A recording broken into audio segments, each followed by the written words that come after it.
Hello, everyone. Bienvenidos and welcome. We're glad to have you all here with us today. My name is Keyla Hernandez-Ulloa. I serve as the Deputy Chief of the Consumer Affairs and Outreach Division in the Consumer and Governmental Affairs Bureau. To ensure a smooth and effective meeting that is accessible to everyone, I want to share a few housekeeping items and protocols. Today's meeting is being hosted on Zoom for the Consumer Advisory Committee, or the CAC members, and is broadcast to the public at fcc.gov/live. For CAC members and alternates, please use the Zoom raise your hand tool when you would like to speak. For anyone who may be connected by phone, you may press *9 to raise your hand. When one of the co-chairs calls on you, the FCC staff will enable your camera and microphone. We will be spotlighting only the active speaker and the ASL interpreter videos to ensure our meeting is accessible and that your discussion is open to the public. Only one person will have the floor at a time. If CAC members have technology issues accessing any of the raise your hand features, please type the question in the Zoom chat and the FCC staff will address it. After you are called on and your video is on, wait a few seconds and please state your name before commenting. Pace yourself and take pauses while speaking to allow for effective communication during the meeting. And please remember to turn off your video and mute yourself when your turn is completed. If you don't, one of our staff may do that for you. For the roll call, a CAC co-chair will read out loud the name of the person, their title, and organization name, if representing an organization, from the Zoom participant list to mark those present who are in the virtual room. This meeting is open to the public and is live streamed on fcc.gov/live and on the FCC's YouTube page. Public participation is welcome, and we accept public comments via email at livequestions@fcc.gov. We will have time at the end of the meeting to read the public comments that are submitted to livequestions@fcc.gov. I would like to thank all of you and the FCC staff who made this meeting possible. At this time, I would like to introduce Alejandro Rourke, Chief of the Consumer and Governmental Affairs Bureau, who will provide opening remarks. Thank you and welcome to Alejandro. Good morning, and thank you, Kayla. My name is Alejandro Rourke, and I serve as the Chief of the Consumer and Governmental Affairs Bureau at the Federal Communications Commission. I'm happy to welcome members of the CAC, FCC staff, and members of the public who are tuning in virtually. Thank you all for taking the time to join today's Consumer Advisory meeting. Today represents a continued dialogue that is focused on better understanding the implications of emerging artificial intelligence technologies as a part of our ongoing efforts to protect consumers from unwanted and illegal telephone calls and text messages under the Telephone Consumer Protection Act. Complaints regarding unwanted and illegal robocalls or robotexts are consistently the top category of consumer complaints that the agency receives.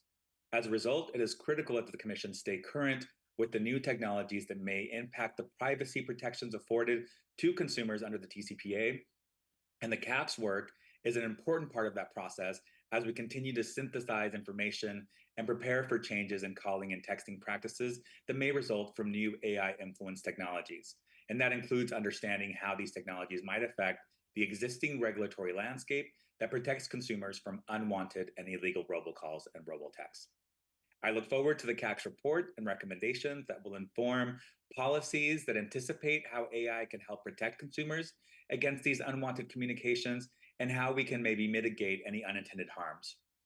Before I pass the mic over to our co-chairs, I'd like to make a couple of administrative announcements. First of all, I want to thank Kara Grayer for her service as a designated federal officer to the Consumer Advisory Committee. Kara has been a pivotal part of getting this 12th iteration of the CAC up and running and launching our inaugural meeting earlier this year. Kara's talents were shared with us from a different part of the agency as a detail and will now be rejoining the FCC's Office of Communication Business Opportunities, which promotes competition and innovation in telecommunications ownership and information services, as well as supporting opportunities for small, women-owned, minority-owned communications and businesses So I definitely encourage you all to keep in touch with Kara and that office. So Kara, thank you very much for your service and for all of your help. I'd also like to introduce a couple of familiar faces to probably most of you. Keyla Hernandez-Ulloa, who kicked us off today, who serves as Deputy Chief of the Consumer Affairs and Outreach Division within my bureau. Keyla has over 16 years with the FCC and has served in leadership roles supporting other FCC federal advisory committees, including the Communications Equity and Diversity Council. Keyla is currently serving as the new CAC's designated federal officer. And also on deck, we have David Perez, who many of you have already met on your working group calls. He will be serving as your deputy DFO.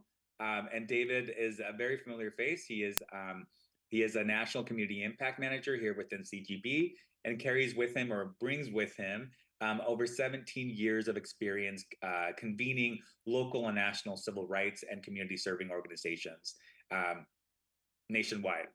So you have a really great team supporting you and your work, and I leave you guys in very capable hands. So thank you, Keyla and David, for continuing to support this help. And I will kind of reiterate and underscore that if you guys have any issues with connecting to the Zoom or any kind of tech issues, please contact David via the chat, and he is happy to assist you. So again, thank you all who are a part of our Consumer Advisory Committee members for your service. We appreciate very much, I personally do, your substantial commitment of time and resources that I know is required to produce a report on this emerging and very timely topic. So, muchas gracias.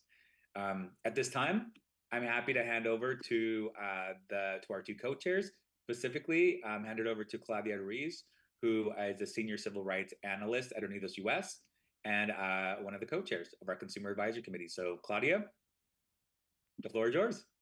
Hey, good morning. I'm so happy to be here. Thanks for that intro, Alejandro, and welcome to both David and Keyla. We're so happy to have them on board. This work really cannot go forth without the entire team that we have over at the FCC. So I just would want to thank you all sincerely for all the hard work and the time and energy that goes into putting these meetings on.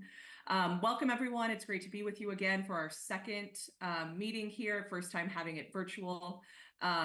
It's been at the start of summer, a lot of work has been underway, and it's great to be able to come together to kind of have full room discussions, full throated discussions. And we're really excited because we're going to get to hear from two speakers about kind of the state of play work when it comes to AI, robocalls, robotexts, and what we can do to make sure that we're communicating any of these updates and rules to our communities and to consumers. So I'll end there. And at this point, I'll go ahead and kick it over to my co-chair, John Brayo. Hi, good morning, everybody, and welcome again to our second meeting of this version of the FCC Consumer Advisory Committee. Just adding my thanks to all the FCC staff who put in a tremendous amount of work to make meetings like this happen. Also very excited to have David and Keyla, who are as our new DFOs, but I would be remiss if I didn't also say thank you to Cara Grayer and Diana Coho, who have helped lead this ship as we've gotten started in the important work that we're doing. So thank you to them as well. It's been a few months since we met last time. I know a lot of great work has been done by our working group members. So adding my thanks to all of you for the significant amount of time that you're devoting to helping helping us stay on the road to really great recommendations on this very timely topic. So I believe now is the time that I am tasked with going down our roll call of who we have in the virtual room from the CAC. So we've been marking who has come into the virtual room, and I will just simply be saying your name and your affiliation and asking for your indulgence if I mangle any pronunciations, but I will do my best. So as you know, Claudia Ruiz from Unidos US is here with us, me, John Brayo from the National Consumers League. We also have Brian Hurley from ACA Connects, Cody Dorsey, who's a CAC member, Rachel Nemeth from CTA, Frederick Elrod representing Fairfax County and NATOA, Kristen Kelly from LGBT Tech, Jocelyn Day from the Massachusetts Department of Telecommunications and Energy, William Bennettson from the Massachusetts Department of Telecommunications and Cable, Kenley Joseph from MMTC, Larry Walkie from NAB, Liliana Renon from the National Association of Broadcasters, Olivia Wine from the National Consumer Law Center, Faith Bautista from the National Diversity Coalition, Tina Metzer from NCRD Rural Rise Tech, Radhika Bhatt from NCTA, Ryan Johnston from Next Century Cities, Debbie Berlin from Project Goal, Anne-Marie Killian from TDI for Access, Casey Pick from the Trevor Project, and Casey Sifredini from the Trevor Project. We also are expecting one other participant, Lily Gangas from the Kapoor Foundation, to be joining us later on today in the meeting. I'd also just like to reiterate that we really do hope that today's event is as much of a discussion as it can be, given the virtual format. I think I have every faith in our colleagues at the FCC and their technical abilities. They have been doing this for many years now, and so I've always been impressed with how well they help us run these meetings on the back end. So definitely, please do come with your questions, your comments, your concerns. All of this is being recorded and will be helpful as we come together with our recommendations. One person I also neglected to mention that is with us today is Josh Bersu from the US Telecom, as well as Amina Fazlullah from Common Sense, and Margot Saunders from the National Consumer Law Center. Sorry for missing you in that initial roll call. And if I missed anybody else, I apologize for that, and we will hopefully remedy that as we continue. Okay, so looking to David and Keyla, I think we are ready to move into the first part of our agenda today. Our agenda today, just for folks who are joining us, is the first part of the day. We will be we'll be hearing from two experts on our charge, which is the nexus of AI, robocalls and robotexts. I think one of the things that I took away from our first meeting in April, as well as from the working group meetings, is that there's a very broad and diverse set of folks who are members of the CAC, and a broad understanding of how AI is being used both for malicious calling purposes as well as for defending against those malicious calling purposes. And so we thought it was a really important thing to do, to try and bring in experts who can help us level set as we continue our work in developing these recommendations. So I am, excuse me, I am really pleased that we have been able to bring in two guest speakers today.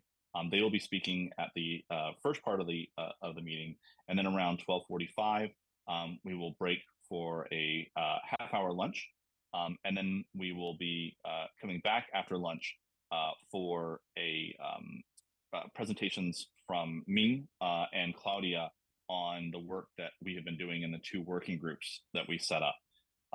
And I know a lot of work has been getting done in those, a lot of good work, and we are making progress. So I'm looking forward to reporting out from that. But again, just want to reiterate that this is a meeting where I hope we will have a lot of participation from CAC members. So please don't be shy. Use that raise hand function and take advantage of the chat as well. David, are we good to go to move into Greg's presentation? Yes, please proceed. Fantastic. Well, as I said, we have some fantastic subject matter experts who are going to be presenting to us today. The first is Greg Bohl. Greg is the Chief Data Officer at Transaction Network Services. He has a diverse and extensive work experience spanning over several decades. Prior to TNS, he worked at Harman International, where he held various roles such as Senior Director in Global ADAS Feature Development and Vice President in Artificial Intelligence and US Analytics. Before that, he was President and CEO of Solar Logic, a startup venture focused on solar energy. and he's been very active in a number of other technology leadership positions going back many years. He is a graduate of the University of Texas at Arlington, and also also got his MBA in information systems from UT Austin. So, Greg, thank you so much for being a part of today's event. I know that you've presented to the FCC on this and similar topics in the past. We appreciate you making a return to the virtual podium here at the FCC Consumer Advisory Committee. And so I'll hand off the podium, the virtual microphone to you. Okay, thanks. Thank you for that that introduction, and I'm looking forward to spending the next few minutes here with everybody.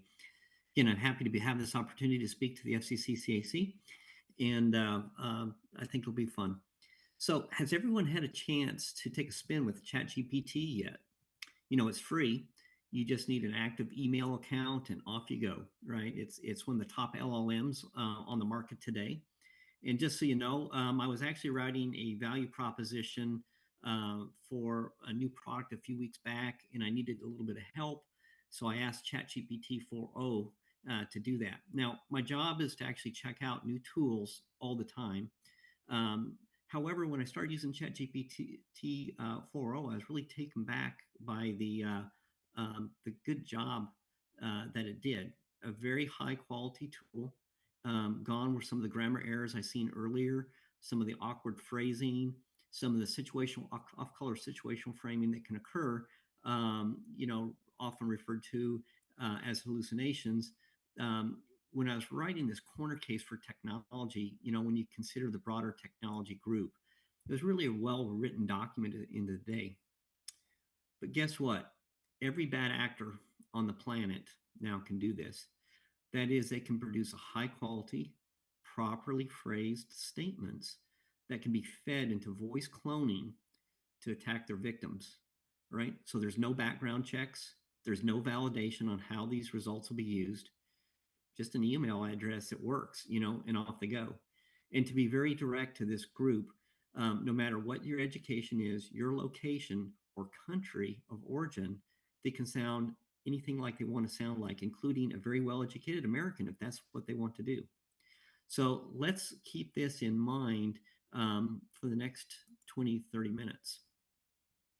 Right, if we move into the next slide, I want to spend a moment with an AI primer. I think this is really good for this group. I've used this several times in the past. It just puts everybody on the same page.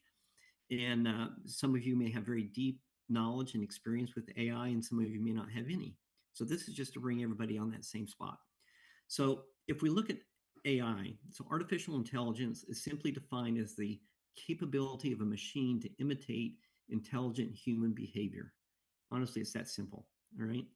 Now, there's 3 stages of AI and 4 types of AI. These are really standard definitions. If you read something that's been produced in the last 3 years, they'll expand the 4 types of AI to 12 or more. But if you read anything older than 3 years, it's pretty much this core components of 3 stages and 4 types. So the 3 stages, narrow intelligence, all right? This just means it has a narrow range of capabilities.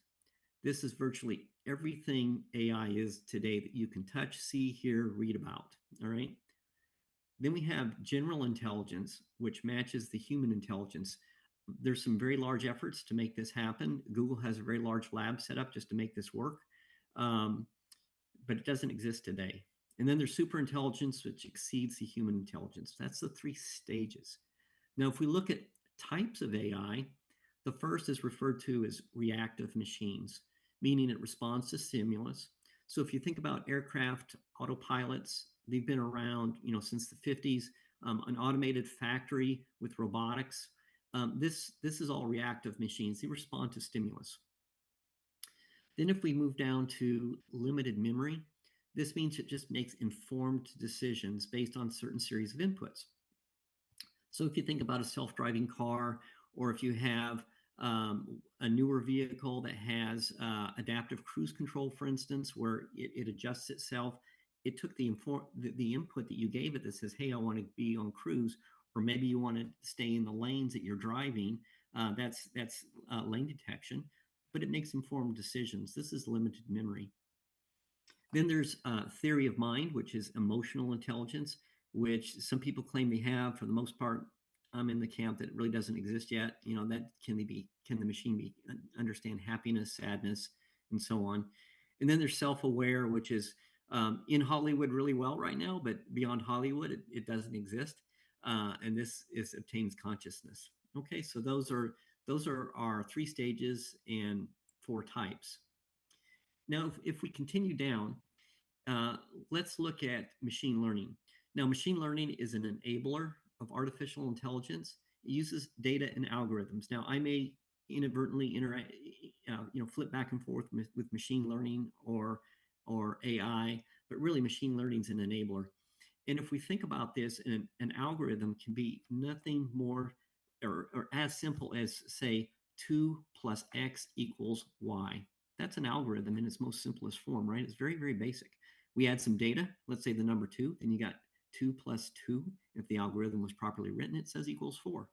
All right, that's an algorithm. Now, algorithms fall into 2 large categories. The first is discriminative, which is the vast majority of all algorithms. And then we have what's taking all the press today, which is generative AI. Now, discriminative models, they're also called conditional models.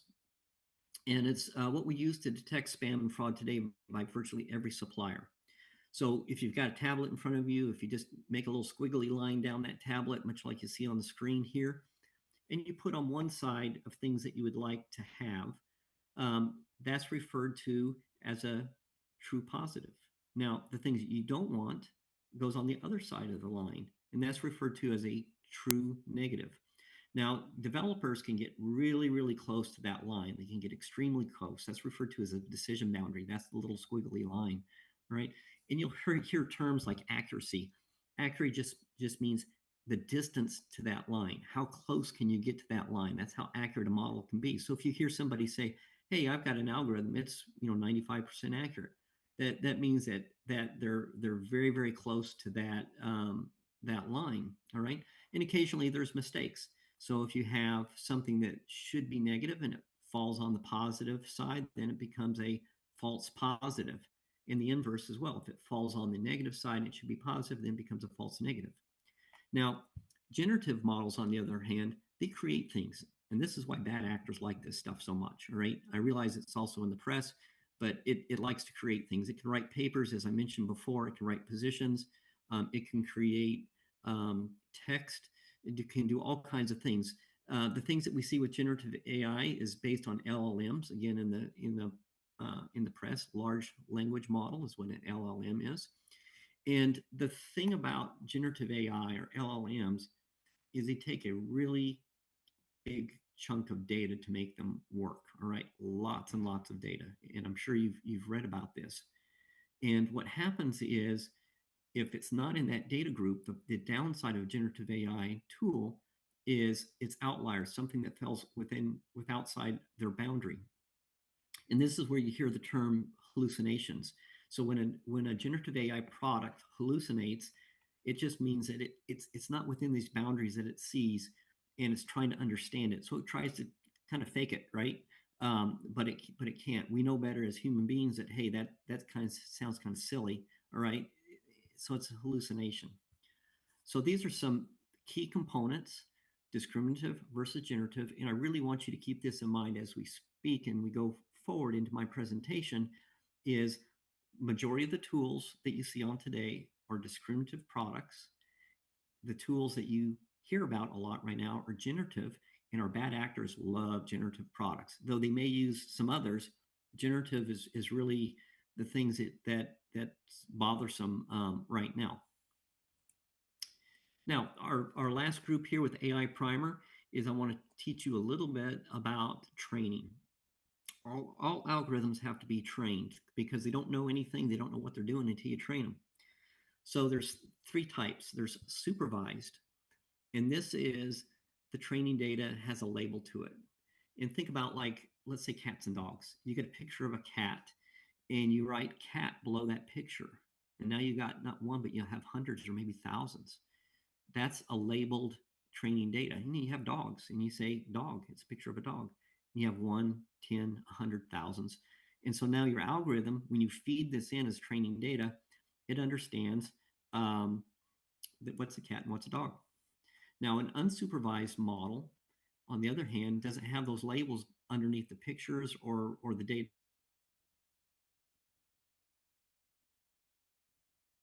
when it's being fed in, if it's textual-based data, used with neural networks because it can understand raw data.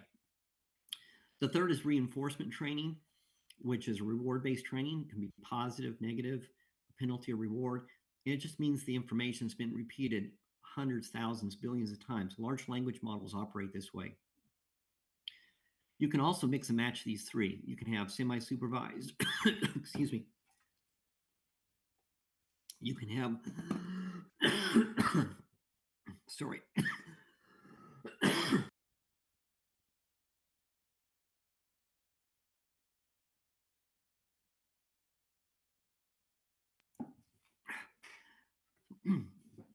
Apologize for that. Got overly excited here. But you can have semi-supervised, unsupervised, or mixes of reinforced learning. Let's go to the next slide. So if we look at solutions, and they can be in-signal or they can be call-activated solutions. So an in-signal solution or application is really where the market is today for the most part. This is what all the big carriers use. And this is so you can identify a number and it's interpreted. So we take that number, we intercept it, we understand if it's spam or fraud or a scam. And we do this really quickly, so in nanoseconds, so that the consumer doesn't know that it's actually being interpreted. They just see the fact that it's been alerted as a spam or fraud. Call activation applications are also referred to over-the-top, downloadable apps, this kind of things. And this is where the product analyzes the telephone number right when it takes place. So some of these things, like for instance, if you have an over-the-top app and you buy it, and the number comes through, and it says, "Hey, this is spam, this is fraud." It's maintaining a list either on the cloud or on the cell phone. That's an over-the-top app. It also can be referred to as listening in. So when you listen in on the call, this is, for instance, Google's product that they offer. It's listening in on the call, and it makes interpretations if it's spam or fraud. Okay, if we move down to the next. So if we look at today's approaches, it can include a lot. So you can hear this for those of you that aren't familiar with the details. But if you hear the term decision tree or clustering or neural networks, these are all approaches that all the suppliers, including TNS, uses. And the algorithms are typically trained on data sets that belong to the supplier. Now, we do use public data, so we can take information such as DNO lists, directory assistance, and so on, lots of public listings. But it's primarily trained from large data sets that are owned by the company. There's also feedback loops in there. You can have consumers providing feedback if a number is fraudulent, and then honeypots are used also. But really, kind of the two key things here in the boxes off to the right that you see is what's key is high volume, low latency. So latency has to be zero, very, very minimal, milliseconds, so the consumer doesn't understand latency is taking place when the algorithm executes. So it has to be low latency, high volume. TNS, for example, we process roughly 1.5 billion calls every 24 hours. So it has to be able to function in a high volume environment. The other component is adaptive learning. And adaptive learning is needed because our bad actors continually change their tactics and their approaches in their campaigns. So we have to be able to adaptively understand and learn this. And this is also part of the algorithms. And all the big suppliers you see on the market, they do these things, right? So this is nothing unique. It's very much with the group. Okay, so let's continue on. Let's look at what is a deep fake. All right, you hear about deep fakes all the time. You might repeat it. Maybe you know it. Maybe you don't. All right. So a deep fake for voice is defined as a synthetically generated voice that replicates the 10 qualities that make up your speech, right? Including volume, your pace, your tone, and so on. So it means that a fake or a cloned voice goes very deep into what constitutes the audible voice that you hear or maybe that you're reading. Long gone are the basics of just kind of sounding like you. An example, for instance, is with Apple today. They have a voice cloning feature on there. It's okay. It kind of sounds like you, but doesn't. You can pretty much tell it's a cloned voice, right? But the deep fakes that are available, that the bad actors today, they're really accurate. They understand how to leverage the capabilities of the human brain. For instance, I was talking about those 10 qualities. Let's say the tool generates 8 of those 10 qualities. All right. So it's not 100% accurate. We can detect that with algorithms, but your brain, what it does is it bridges those 2 missing qualities and says, hey, you know what? That's Greg. That sounds just like Greg. It must be him. All right. These are very, very subtle things that get missed in the synthetic generation, but your mind closes those gaps, so you think it's them.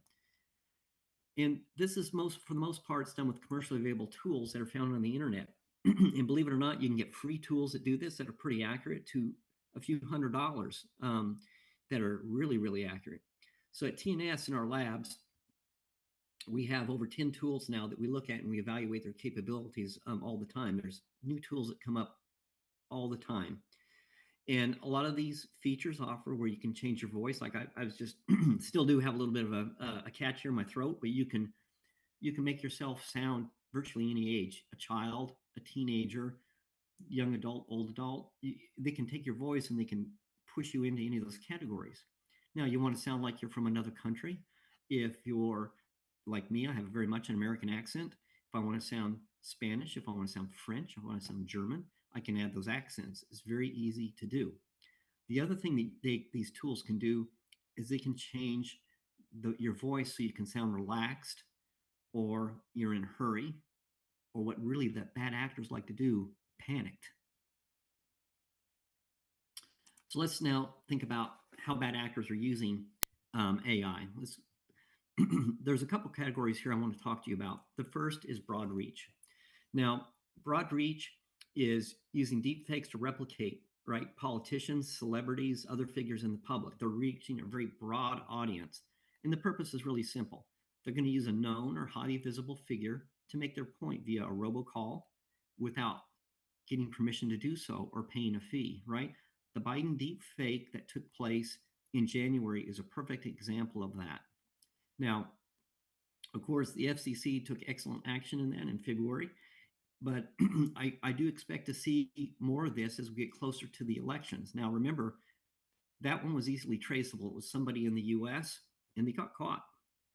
Now, it's not always that easy, right? There can be bad actors coming in from outside the country. They can also hide where they're coming from. It may not be that easily to be traced. An easy traceable one was celebrity endorsements that we've seen earlier this year. Some bad actors had the celebrities pitching products. Celebrities got very upset. They weren't compensated or didn't like that product, but those are easy to chase down because guess what? They're a company and we can pursue them in the courts, right? Now, we have another one, narrow focus. Narrow focus is when a bad actor attempts to create a single opportunity using human engineering. All right, and this one's what really has me concerned. So to compound the issue, we now have these deep fake tools at their fingertips, right? They can convince a victim the situation is very real. And as I said, this has me really concerned. Let me jump into that about why it has me concerned.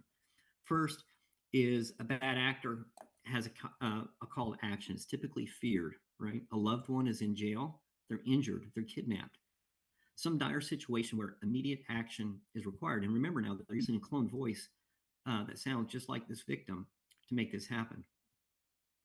Second, the victims don't have the means to legally pursue the attacker. Bad actors know this, right? A lot of these victims, they don't trust the legal authorities, right? Or they don't know how to, the proper people to approach, and the bad actors really know how to hone in and dial in on this.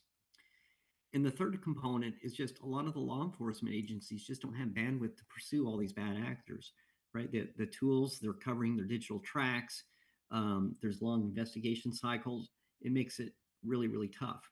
Now, we have had a little bit of a change, as I discussed earlier. The FCC declaratory ruling that came out in February, in my view, is the first real opportunity law enforcement has had that's very specific to AI. And we've seen some really good results from that. And I'll talk about that more here in a moment.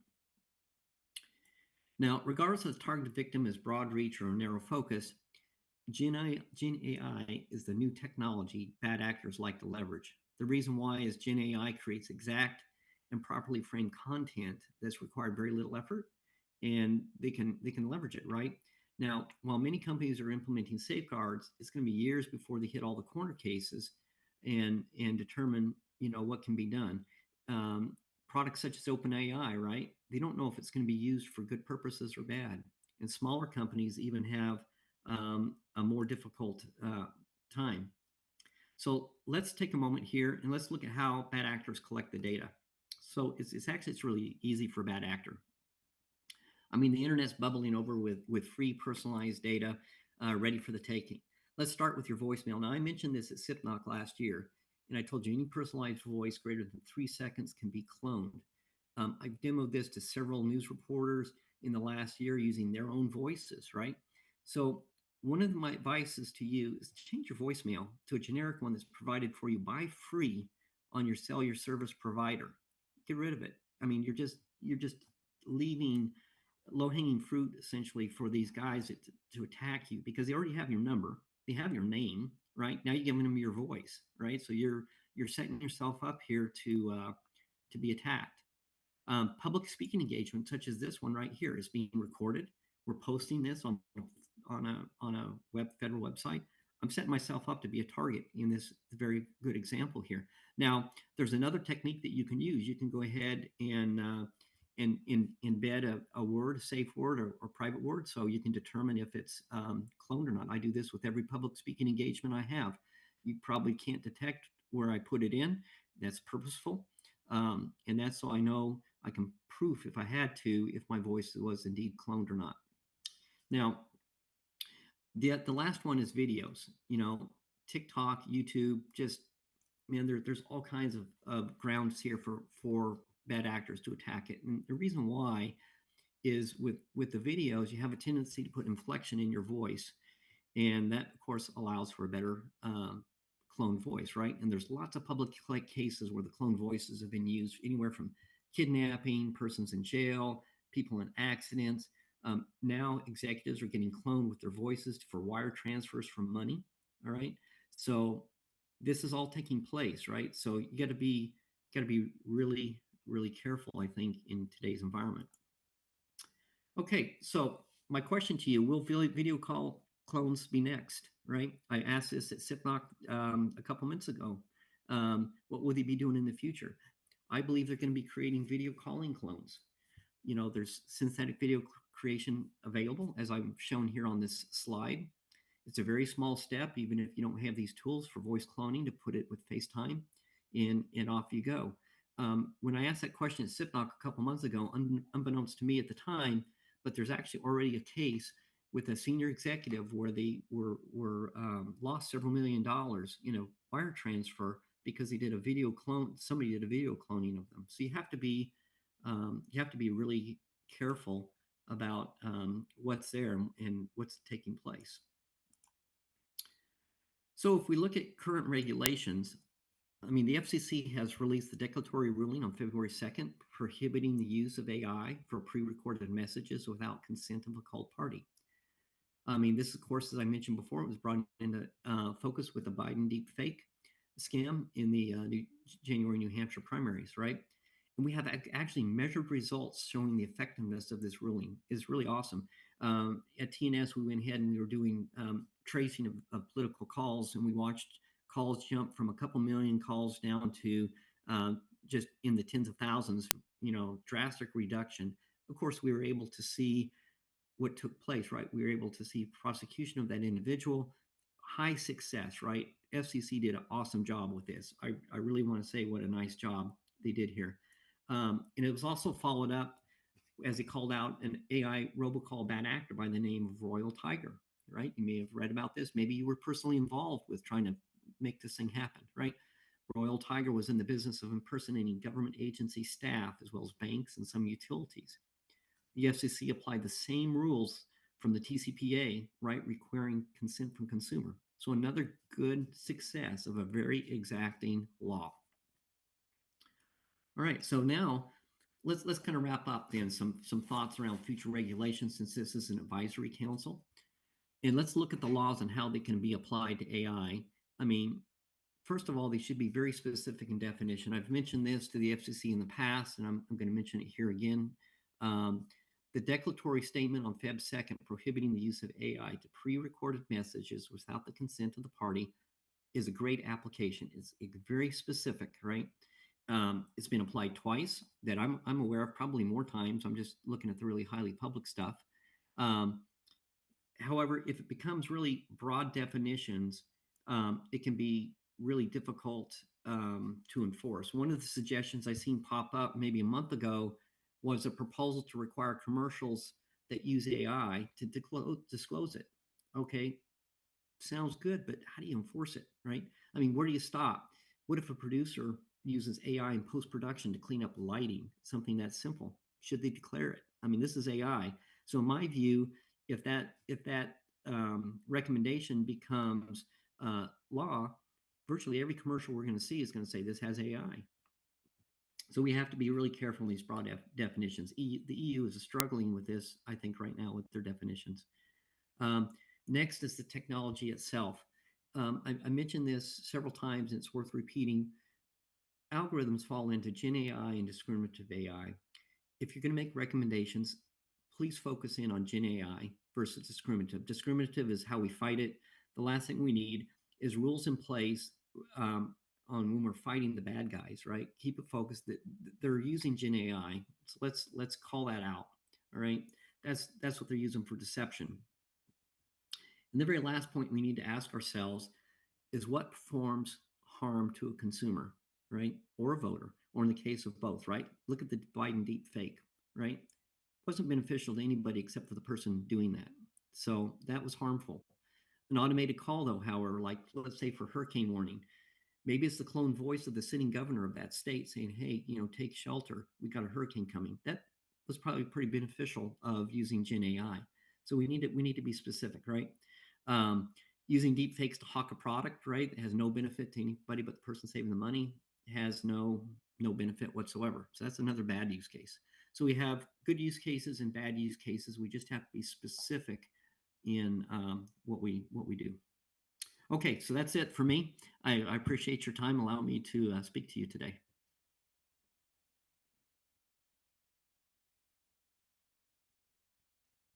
Greg, thank you so much for that incredible presentation. I have plenty of questions, and I'm sure my colleagues will as well. Just as a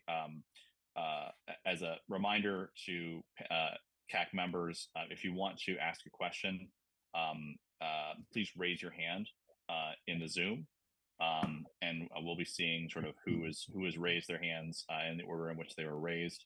But I will kick it off. And if you don't know how to raise your hand, at the bottom of your screen, there should be a little button that says reactions. Click that, and then you should see a raise hand function there. So I'll kick it off. Greg, you made a mention about robocallers seeking out voicemail messages to collect that sort of 3 seconds that they need to create a voice clone. One of our charges is here at the CAC is how do we encourage how do we what outreach and education needs to be done in order to keep consumers informed about the developments in AI and robocalls and robotexts. And so I would imagine that one thing that consumers are going to ask, they're going to say, okay, well, we know the technology is advancing. every day. It's being used for good and bad purposes. But how do I protect myself from these bad uses? You know, is a recommendation that people not have personalized voicemail. One thing that people should do on this. I can imagine there may be, you know, unintended consequences of that. If, for example, you want to, you know, somebody calls and doesn't know if sort of the automated message they get is actually the person they're trying to call or not. I guess that's a thought there. Are there unintended consequences of advice like that from your point of view? Yeah, so really good questions, John. So a few things, like with the with your voicemail, I realize there's a fine line there, right? Some people may need, for whatever reason, right? Maybe it's they have to know it's their voice. They have young children, and there could be things there.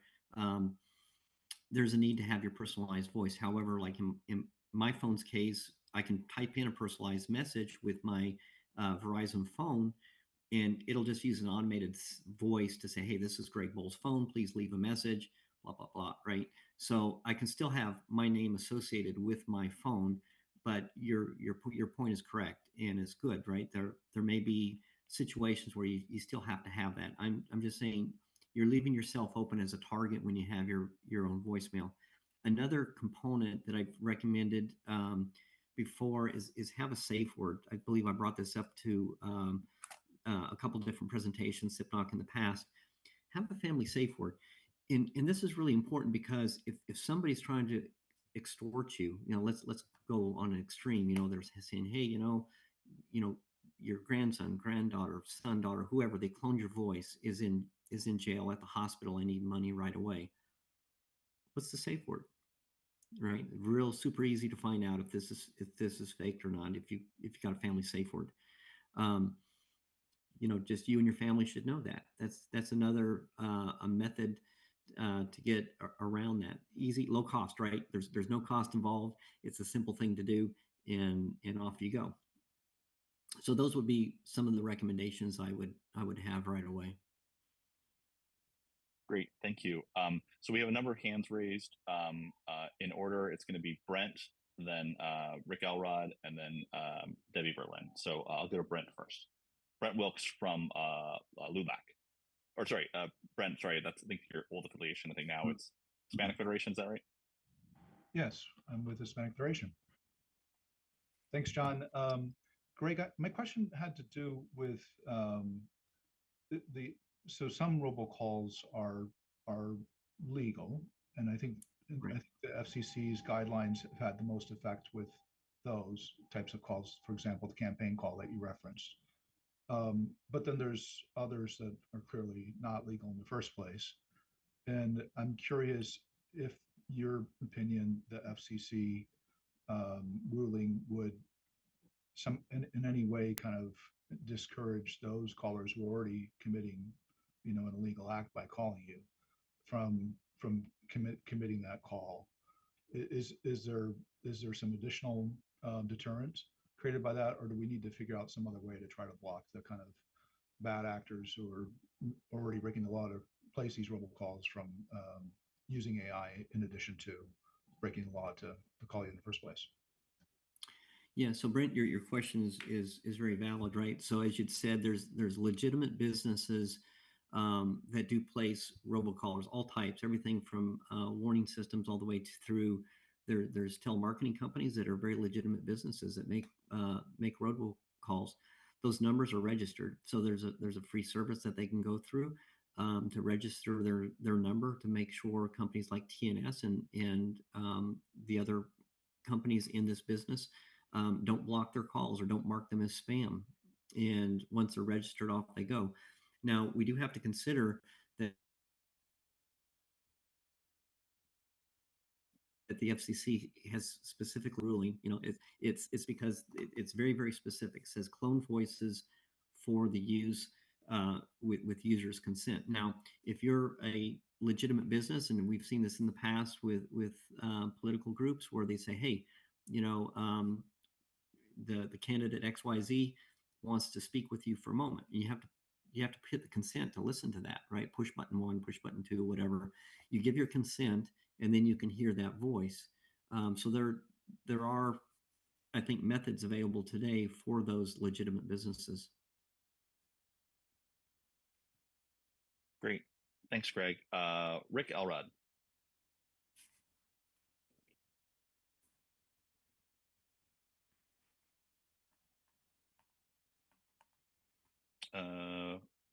Rick, if you're trying to speak, maybe unmute yourself.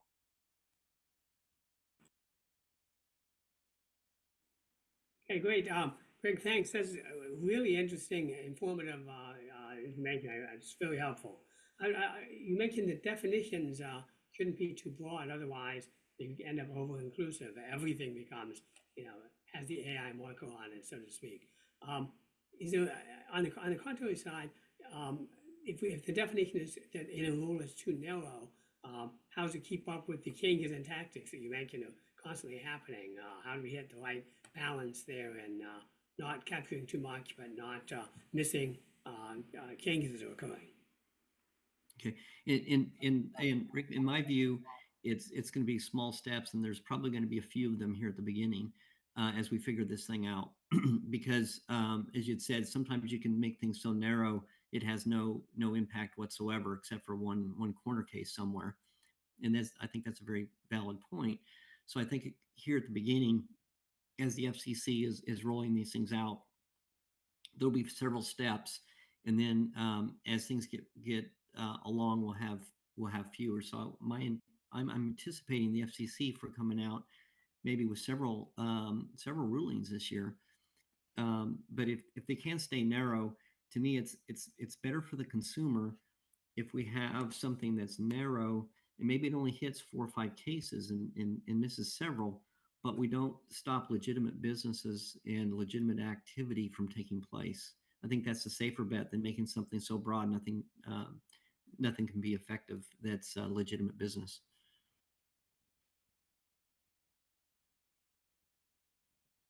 Thanks, Greg. And now I'll turn to Debbie Berlin.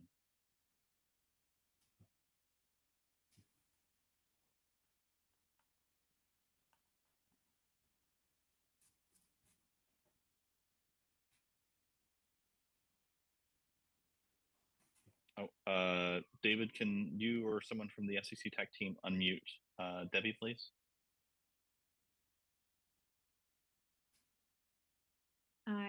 I think I'm now unmuted. I think. Yes, you're good. Yeah. We can hear you. Okay, thanks so much. Yeah, thanks for the great information, Greg, and for the quick mention of the good AI usage versus the bad. That's something that we definitely need to consider. My question is a follow-up to John's, which is, we all have a significant presence on social media, and we need to consider the awareness and outreach for consumers and what advice we might have, and how do we manage that, this not only for ourselves, but our extended family members for all ages, the young to the old. And so what advice might you have in terms of education and awareness for our extended social media presence? Yeah, great question, Debbie. And I'm going to use myself as an example here on your question. So I did an interview with one of the local news agencies last year, and I used my daughter's own TikTok video to do that, to show how easy it is to clone a voice. So I took her TikTok video, one of the ones that she posted, and I cloned the voice, and then I played it back in a situation where she had been claimed she was in a car accident. She needed to speak with this person right away to wire some money, and it was her voice, right? It was identical to her voice, except it wasn't her saying those things. And my advice to people, like you said, large social media impacts right now, figure out a way to kind of limit it. It's really hard to say that to, my daughter's a 20-something year-old woman, and I can't tell her to say, hey, limit your social media. She wants to do these things and wants to enjoy it. So I have that family safe word. I think that's the best advice I can give anyone, that has a large social media impact. And if you have that safe word, you'll know right away. If you can just ask that simple question, if you have the frame of mind, if somebody's calling you up and say, "Oh, I've been in a car accident," it sounded like your daughter, your son, whoever, whatever, husband, wife, but it sounds like them, because remember, these voice clone tools are really, really accurate. And so it sounds just like them. You're saying, if you have the frame of mind to say, "Hey, what's our safe word?" If it doesn't come out, right away you're somebody's trying to take advantage of you. Great, thanks. Yeah, thanks, Greg. We'll go to Mickey Slimp and then to Margot Saunders.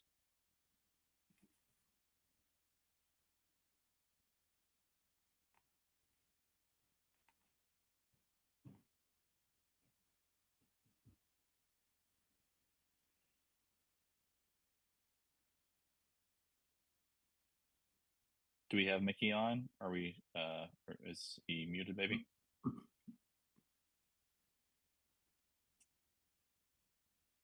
Oh, all right. You actually just answered. Let's see. Okay, you actually just answered my question, because I was wanting you to walk through the scenario of how you use the safe word. I wasn't understanding if that was within a follow-up conversation that you simply said, "What is our safe word?" or if you were saying to build a safe word into your presentations that you were doing. Yeah, and Mickey, actually, I said both. So thank you for asking for the clarification. So the example I just gave, of course, was with my daughter with a family safe word. The others for those of you that do public presentations that are recorded, build in a safe, just a keyword in your presentation that it may not fit the presentation framework, and then that way, if you do get cloned and somebody says, "Hey, did you really say this?" and you can say, "What? Guess what? You might have to meet with somebody in private or whatever, but you can say, 'Hey, this is not me. Let me show you why.'" So it's really there's two separate approaches. One is for those of you that do public speaking, just embed a word that may not quite fit the framing of what you're saying. It'll slip by most people. They think you're just being goofy or whatever, but it fits. And then that way you can call it back. And then for the families, which are the example I just gave, that's a family safe word, and that's where you go in, and like I said, you get in that situation where somebody's trying to extort money from you, or you may not have the presence of the mind at the moment to know they're extorting you. You're just trying to help out your friend or family. What's the safe word? They give it to you, it's a legitimate situation. If they don't give it to you, you know immediately that somebody is trying to take advantage of you. Very good. Thanks, Greg. We have just a few more minutes left in this part of our agenda, so I'm going to let Margot Saunders have the last panelist question.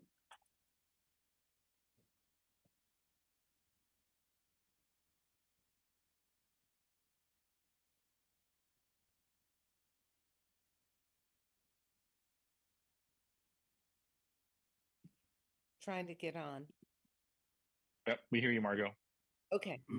I just wanted to say I thought that was a really helpful presentation, but I wanted to clarify that the benefits or the lack of benefits from a pre-recorded phone call or a call using an artificial, including an AI-generated voice, have nothing to do with the legality of that phone call, unless the phone call relates to an emergency that affects the health and safety of the listeners. But even if it's an entirely legitimate business that's using AI for business reasons and not for scams, that phone call is not legal unless they have the consent of the recipient. And if the phone call relates to telemarketing, they need the prior express written consent. And just as we're moving through this whole discussion, we need to keep in mind that the FCC is very limited in what it can do as it enlarges upon the legality or the lack of legality of these calls by the TCPA, which is fairly specific in the regulations the FCC can issue. Great. Thank you, Margaret, for clarification on that. Thank you. Great. Well, we are at time for this part of our agenda. Greg, really appreciate the time you've put into helping us get up to speed on how this technology is being used, both for good and bad. One of the things I also drew out of your presentation was, and I hope I'm not paraphrasing too broadly here, but sort of the way that discriminative AI is being used for good and how generative AI is being used for bad. I hope that's not putting too broad a brush on it. But I did sort of, that was one of the takeaways I had from your presentation. But Greg, is there any sort of last sort of takeaways you'd like us to have before we hand the mic over to Claudia to introduce our next panelist? No, I just want to say thank you to everybody here for the opportunity to speak with you. I enjoy speaking about AI. It's been a passion of mine for some time, and really enjoyed the opportunity to speak with you. Fantastic. Thank you so much, Greg. Now is the time in our agenda where I am going to hand the mic over to my co-chair, Claudia Ruiz from Unidos US, who will introduce our next topic and speaker. Thanks so much for that, John. And thank you so much, Greg. John, I actually had the same exact takeaway. I thought the distinction between discriminative AI that can be used for detection purposes versus generative that is usually used for deception purposes was a really great distinction that I know at least all of the CAC members are likely going to take back, and I'm sure it'll inform a lot of the ways in which we kind of think through the recommendations that we ultimately provide to the FCC. So thank you, Greg.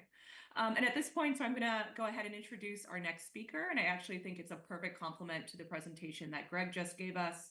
We're going to hear from Raul Rojo, who's an attorney advisor with the FCC's Telecommunications and Consumers Division, specifically within the Enforcement Bureau. And today, Raul is going to talk to us a little bit about actually something that Greg mentioned multiple times, which was the enforcement action that the FCC took earlier this year in the case of the Biden robocall during the New Hampshire primaries. I think this is a great opportunity to kind of see a lot of the ideas or principles or general kind of themes that Greg just kind of walked us through and see how they kind of are put to work in an actual use case. So go ahead, Raul. Thank you, Claudia. I appreciate that. So as Claudia said, my name is Raul Rojo. I'm an enforcement attorney at the FCC. I've been working with the Telecommunications Consumers Division at the Enforcement Bureau my entire time at the FCC. I've been with the FCC for about 4 years now. Before that, I was a local prosecutor. And those 4 years have been specifically working with what we like to call Team Robocall. So we're a small group of attorneys whose primary responsibility is protecting consumers from all things robocalls and text messages and scams related to those with the use of those technologies. And so AI has definitely become a increasing concern for us. And I believe that this next case I'm going to bring up as an example is the first time that the commission has actually focused specifically on that in a case.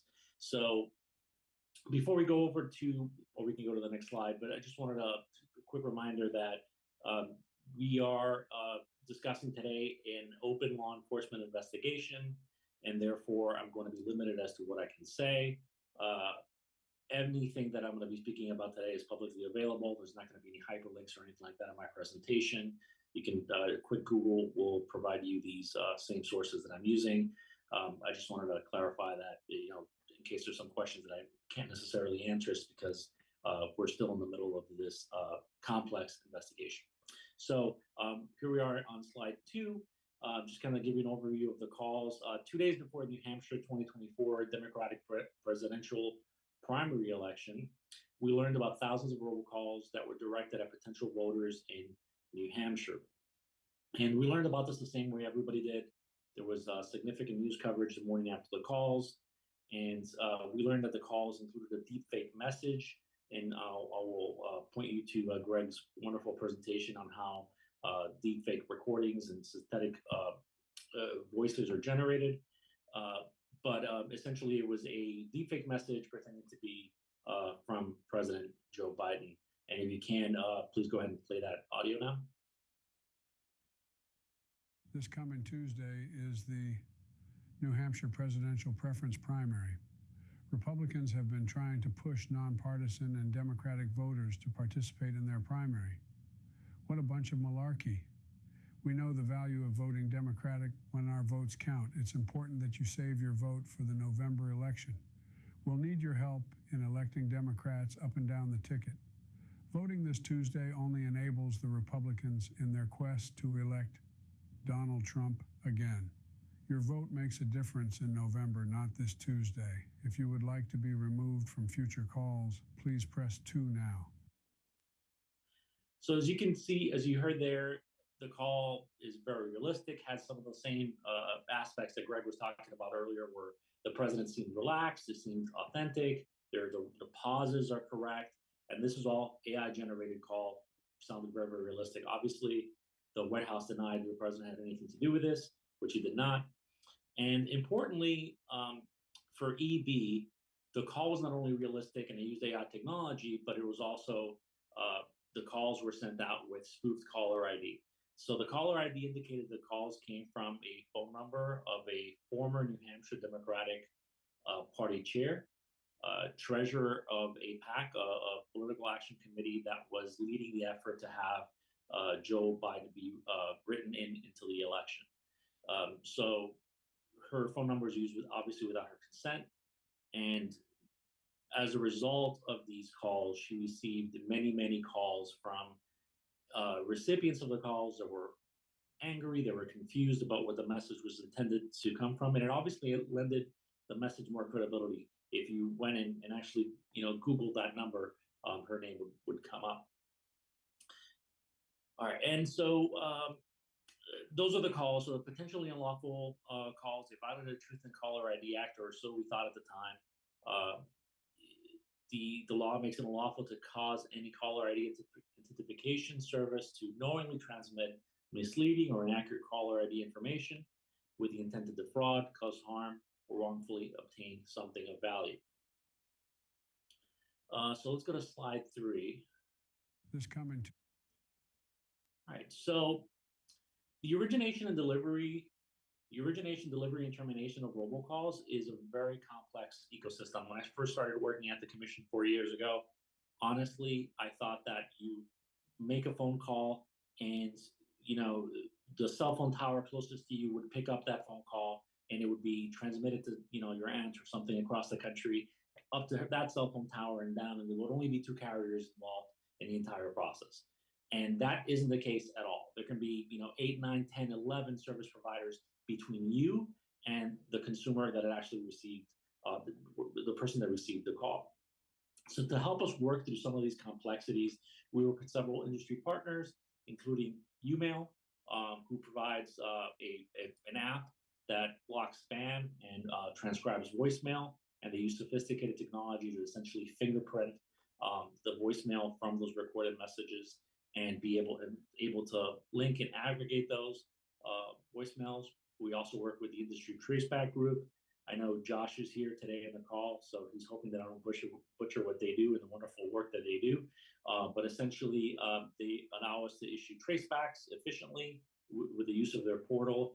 And a traceback is just a process of following the call back up through the links of a call from the consumer that actually received the call through every single hop of the service provider back to the originating provider, or back to the point of entry if the call came from out of the country, or back to the party that actually placed the call. So let's go to slide 4. All right, so the morning after the robocalls, we were very busy. We placed many tracebacks. We issued subpoenas to the industry traceback group for records for the calls that were placed in New Hampshire. And the subpoenas, once they came back, identified that Lingo Telecom was the originating voice service provider of the calls. So essentially, Lingo Telecom was the service provider that had received the calls right before the consumer. And the Industry Traceback Group and the subpoenas that we issued were able to follow the link up and move up the line. We also issued subpoenas to Lingo Telecom, and they themselves identified their client as Life Corporation, who's the dialer that placed the calls. We issued subpoenas to Life Corporation, which is a small company based out of Texas. And then Life Corporation, we issued subpoenas to them, and they identified that Steve Kramer was their client, who had been their client for 15 years, and he was a client that actually placed the calls. Next slide, please. Right, so this is what we know about the makers of the calls. This is Steve Kramer. He's a political consultant based out of Connecticut. He, according to him, has been involved in politics since the age of 6. I don't know how that's possible, but he says he has been. He was one of the campaign managers or publicists for the Kanye West presidential campaign. He is also CEO of Get Out the Vote, although the company does not appear to be registered anywhere. I'm not sure what he does about his taxes, but he doesn't appear to be registered anywhere. And he granted several interviews. They're all over the web. They're on YouTube. You can find them. And he even participated in a long format podcast, like 40 minutes of him, essentially providing quite a bit of incriminating statements about what his state of mind was when he created the calls and when he issued them. He admits to being involved in the entire process, and he says that he did this to raise awareness of the dangers of AI-generated robocalls in political campaigns. Now, Kramer is many things, but he is not an expert in AI technology. But relevant for us is he's actually a fan of the live music scene, which is relevant here because he traveled to New Orleans and met the person on our next slide, Paul Carpenter.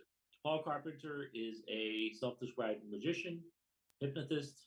He lists one of his skills as being able to escape a straitjacket in less than 11 seconds.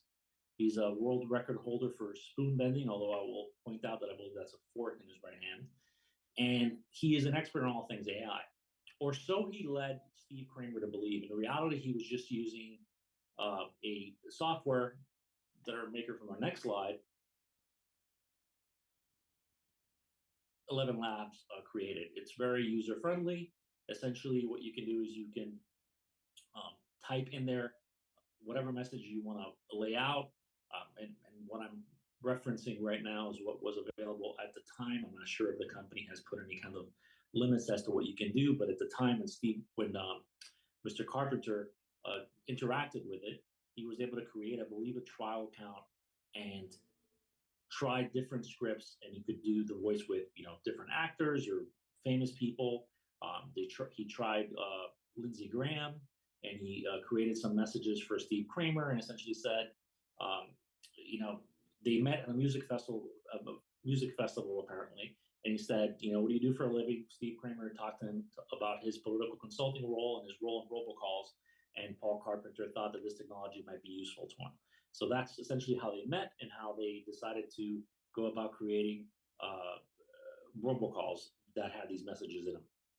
And so they tried different people, like I said, including Lindsey Graham, and eventually decided to try robocall with President Joe Biden. Next slide. Change this on my end. Right. So any law enforcement investigation that we participate in is typically going to have two steps. And we do this to protect consumers. We feel like it's a more effective method. Essentially, we want to have a quick enforcement measure that can disrupt the calls, stop the calls from going out, stop consumers from being taken advantage of or providing their information that they shouldn't be provided to people over the phone, and stop people from being victimized. So that's the first step.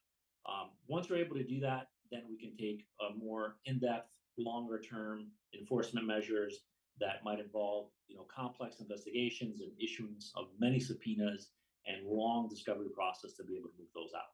So for that first batch of things, those disruptive calls, the disruptive measures, we can issue cease and desist letters, warning the service provider that what they're doing is unlawful, they shouldn't be doing, or potentially unlawful, and they shouldn't be doing that.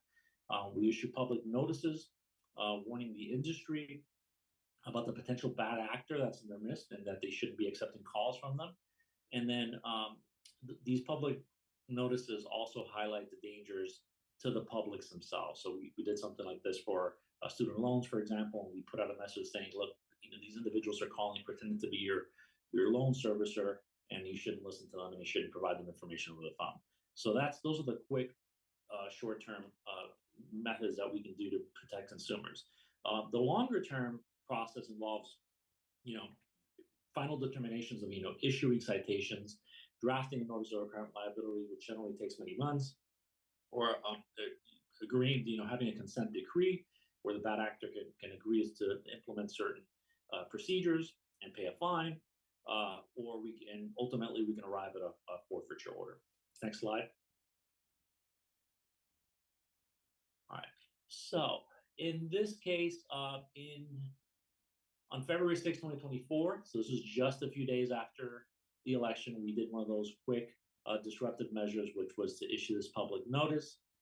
And we call it a K4 public notice because 47 CFR 64.1200 K4 permits downstream providers to block calls from a notified provider that fails to A, either effectively mitigate the identified traffic within 48 hours, or B, implement effective measures to prevent new or renewing customers from using its network to originate illegal calls. And this public notice is, we send it to the industry traceback group so that they can provide it to all of their members, and we also post it online and make it public.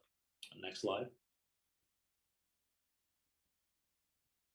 All right, and then we issue a cease and desist letter. The cease and desist letter goes directly to the target of the investigation. In this case, the originating provider for the calls, as I stated earlier, was Lingo Telecom LLC, and we let them know that the activity was potentially unlawful and they needed to stop. So it lays out specific steps that they must do, and it sets out specific timelines that they must follow. And that involves within 48 hours, they need to investigate the calls. And they provide us a 48-hour notice where they will respond saying, these are the calls, this is our client, this is what happened, this is what we're doing to prevent this from happening again. And then, and block substantially similar calls within 14 days, so we give them a little bit more opportunity to go through the network and see what kinds of clients they're dealing with.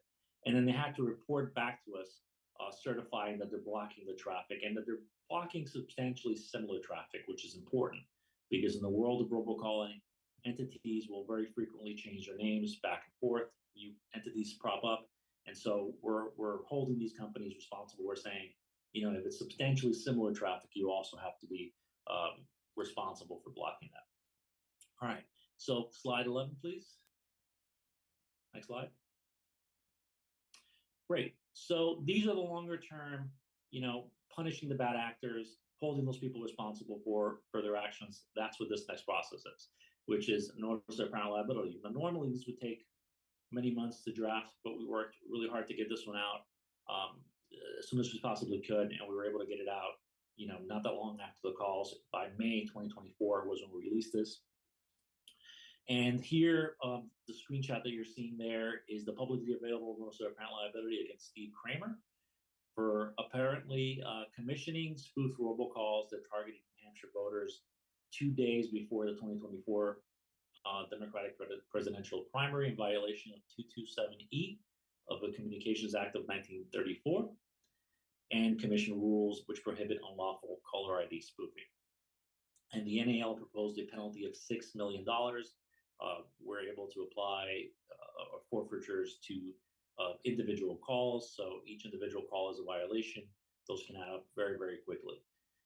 And so the elements that we had to prove in this case were that Mr. Kramer acted knowingly, that he displayed a misleading and inaccurate caller ID information, that he placed them with the intent to defraud, in this case that he fraudulently deprived voters of the right to cast a ballot in New Hampshire the way they would like to, and with the intent to cause harm. And in this case, he did harm both the potential voters, but he also harmed the person who was the rightful registered user of the phone number that he used.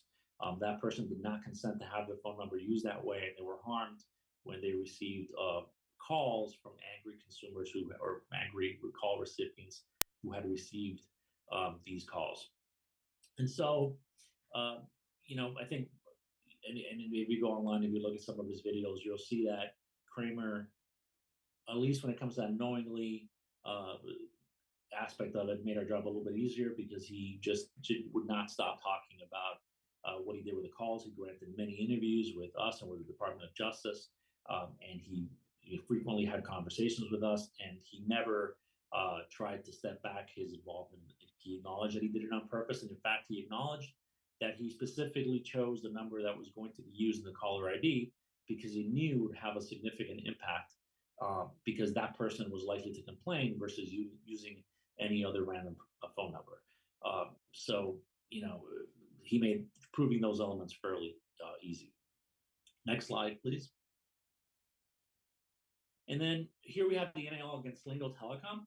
So Lingo apparently applied A-level attestations to at least 2,000 of the calls that were used in this calling campaign, and they did not verify that their customer, who in this case was Life Corporation, had the right to use the displayed number.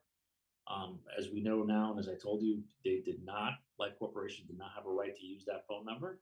And in doing so, they violated section 64.6301A of the communications rules, which require voice service providers to fully implement stir, shake, and authentication. I'm not the lead attorney in this case, but it is a sister case to the main case against Steve Kramer, as obviously it originated from the same calling campaign. So the FCC remains committed to fighting unlawful robocalls and texts, whatever form they may take, whether that's using AI technology or not. I think as Greg brought up in his slide, we're learning every day about this technology. It is changing every day, and we are trying to adapt to these new technologies that are being used every single day. When I first started working here, the calls were not necessarily the most realistic. There were grammar issues, there were red flags that we all use to determine whether or not we should pick up the phone, whether or not we should provide these people with information. And as time has gone on, those red flags and their effectiveness has diminished significantly. And I think some other aspect that I think isn't brought up a lot is that we all do suffer from a sense of fraud or scam fatigue, as I like to call it, which is essentially every single day we are bombarded with all of these attempts to take money from us and to deprive us of the common sense that of not answering these phone calls, that eventually will catch us on a moment where it's a day off or we're tired or something happens, and any one of us, even those of us that are involved in this world of telemarketing, can certainly fall victim to these. I'm happy to take any questions. Thank you so much for that, Raul. That was really helpful. And I know it's something, right, again, applying these principles to an actual use case is something that the CAC is definitely thinking through deeply. So I really appreciate your presentation. I see John's hand is raised. What I might do is kind of just put out sort of an open question. I'm not sure this is necessarily for you to answer right now, Raul, though if you do have an answer or any thoughts, I would certainly welcome that. And I'm curious, so it seems to me in this instance, right, something that was particularly egregious or harmful was the fact that the number used to make the robocall was spoofed, right? That adds like another layer of illegality.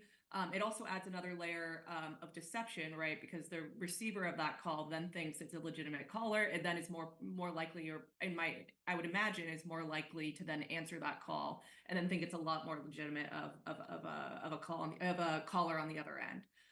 So I'd be curious if there is already in place certain requirements, or if there are mechanisms that service providers or carriers can be using or should be using to actually detect whenever a call is being spoofed or whenever a number is being spoofed. I think that's sort of an open question that I'm wondering. If you have any thoughts on that, I certainly would welcome them here. But I think I would also pose this to the larger group, is thinking through what are protections that we can put in place to at least eliminate that sort of layer of deception and criminality. Sure. So for my end, I mean, that's what Stir Shake is for, and KYC is for. Know your customer, know what your customer is planning to do with the phone calls, with the phone number, whether or not they have a right to use that phone number. That's important. That's something that unfortunately did not happen in this case. Had that taken place, arguably those calls would not have been AIA tested, and they could have been stopped, and we could have diminished the impact on consumers. Calls are always going to, unfortunately make it through, but it's a matter of doing the best we can to sort of stem the tide. And I think Stir Shaken is the most effective tool that we have for that. Great, thank you for that. I'll go ahead and pass it over to John, and then I will start taking a look at hands that we have raised.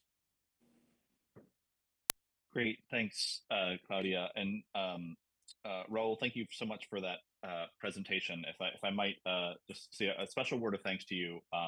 We did ask you to put this together on somewhat short notice, and so it's recognized and very much appreciated that you're able to give us such a deep dive into this case. One thing that struck me about this case is clearly the headlines of it were that AI was being used to create the deepfake audio that was in the calls. But then when I hear you describe the actual illegality of this case, the fact that AI was used to create the audio was incidental to that. I mean, really, it was a violation of the TCPA in sending out the calls without people's consent, and then a violation of the Truth in Caller ID Act, because they were using a number that they didn't have permission to use in what they were putting into the caller ID system. So I guess number one is that the question would be sort of is that an accurate sort of summation of this? I mean, of this case? And I think if they had if instead of using AI or deep fakes for AI to make President Biden's voice, they just had somebody who did a dead-on impression of President Biden just record the call rather than using AI, it still would have been the same kind of case. So that's yes, accurate here. Yes, this is before the declaratory ruling. So the rules that we had in place that we were able to use were the Trace Act and TCPA, and that's what we used. Whether those calls had gone out with, like you said, an actor, or whether it had just been another random person bringing it up, there would still have been spoofed calls and still would have been violations, and we still would have targeted Mr. Grammer. Got it. And so then I guess the second question then is for the purpose of our recommendations. One of the things that I took away from that sort of struck me about this, it's the calls were made on sort of I don't know the exact day of the week, but let's say the calls were made on a Monday, and on Tuesday the White House has a press conference saying these are fake calls, right? So clearly it's a high profile right before a New Hampshire primary. There's a lot of urgency to getting that message out. But Greg's presentation just before yours talked about how deepfakes can be used, how sort of the availability of AI allows campaigns like this to happen with much lower barriers to entry, and at much greater scale. So if this wasn't sort of the president of the United States being deepfake, a campaign based on deepfakes of his voice right before the New Hampshire primary, if it had just been sort of, a grandma whose, voice was made a deepfake for a fraudulent scheme, right? It may not have gotten the same level of attention and urgency at the commission that this case got. Is that a fair characterization? Not necessarily. In terms of high profile or not, I think we're very quick to act whenever we know that there's a significant danger to the community. I think some of the campaigns involving bank impersonators and such that are really effective and that lead to significant monetary losses that really clean people out are also something that we go after as quick as we possibly can. But yeah, definitely, the public outcry was pretty significant, and I think that allowed us to move forward, at least with regard to our ruling, quicker than I think we would have otherwise. But the cease and desist letter process and the K4 public notice are something that we've been using for quite a while, and we've seen significant drop-offs. The moment that the letters go out, the traffic just stops. That's something that we used in our case against the auto warranty scams that we used to get. Everybody used to receive those, and cease and desist letters went out, and calls pretty much disappeared overnight. So we've been using that technology. We've been using those tools pretty frequently, and AI is just another chapter of that. Thank you. At this point, I will go over to Faith Bautista, who has a question for Raul. Hi, thank you so much. Raul, very good presentation. Join as panelist. Okay, so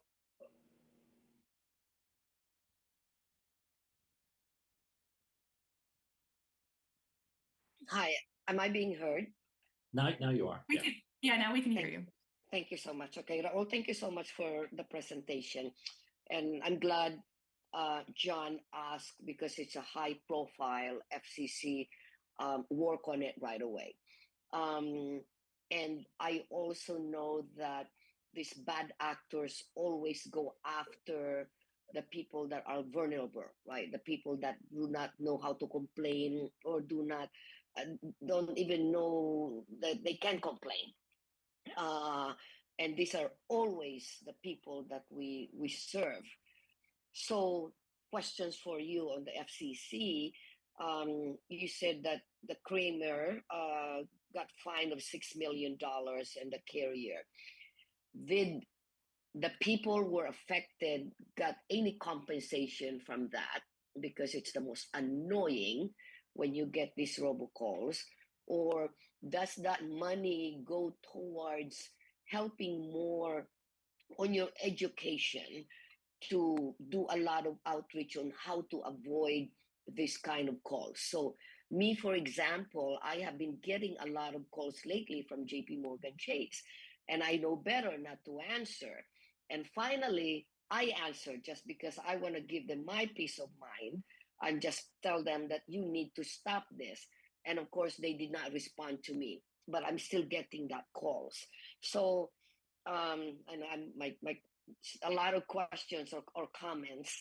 How do you help on the education from the fines that you're getting?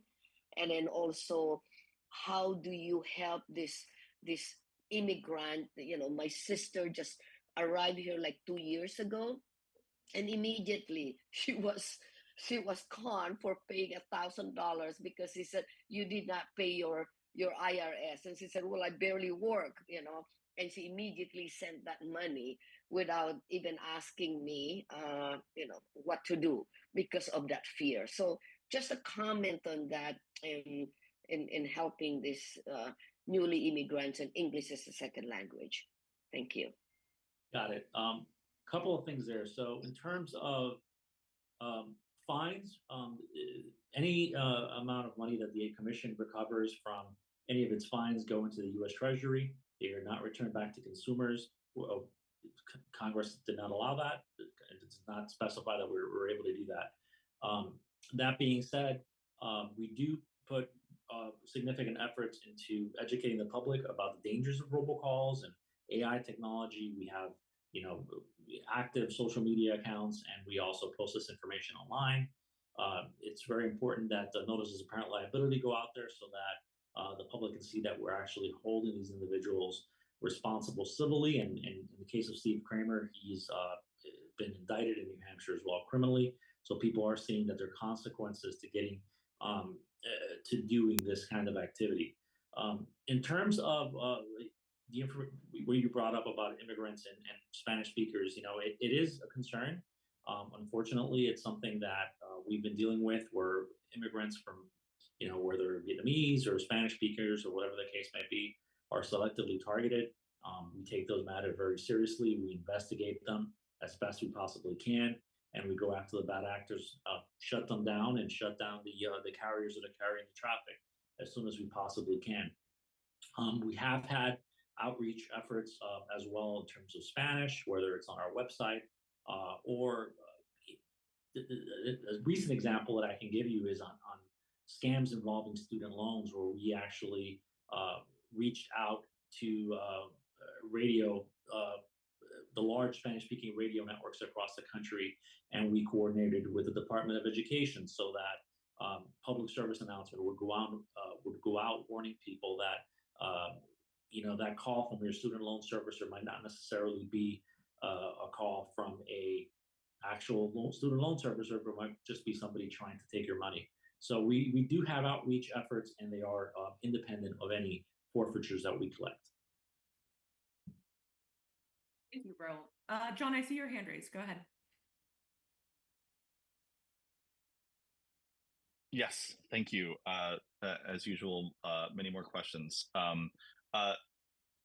Raul, one of the things in your presentation you mentioned was the use of the 11 Labs software, where basically people can put in. It looked to me like they can just put in a script into 11 Labs, and then it'll create sort of a deepfake voice clone based on that script. And I guess I'm not sure exactly how it works, but one of the things that seeing that and description of that tool prompted in my head was related to one of the charges that we have on the CAC here, which is how AI is being used to enable people with disabilities to make calls, and how the Commission can encourage those uses consistent with the TCPA, and to ensure that future anti-robocall work does not deter them. So my question to you, and I would, if 11 Labs isn't being used by folks with disabilities to make calls in a legitimate manner, and maybe some of the folks in our who are on the CAC from the disability rights community can chime in on this. I know that there are other tools out there that do rely on AI that are being used to help people with disabilities make phone calls.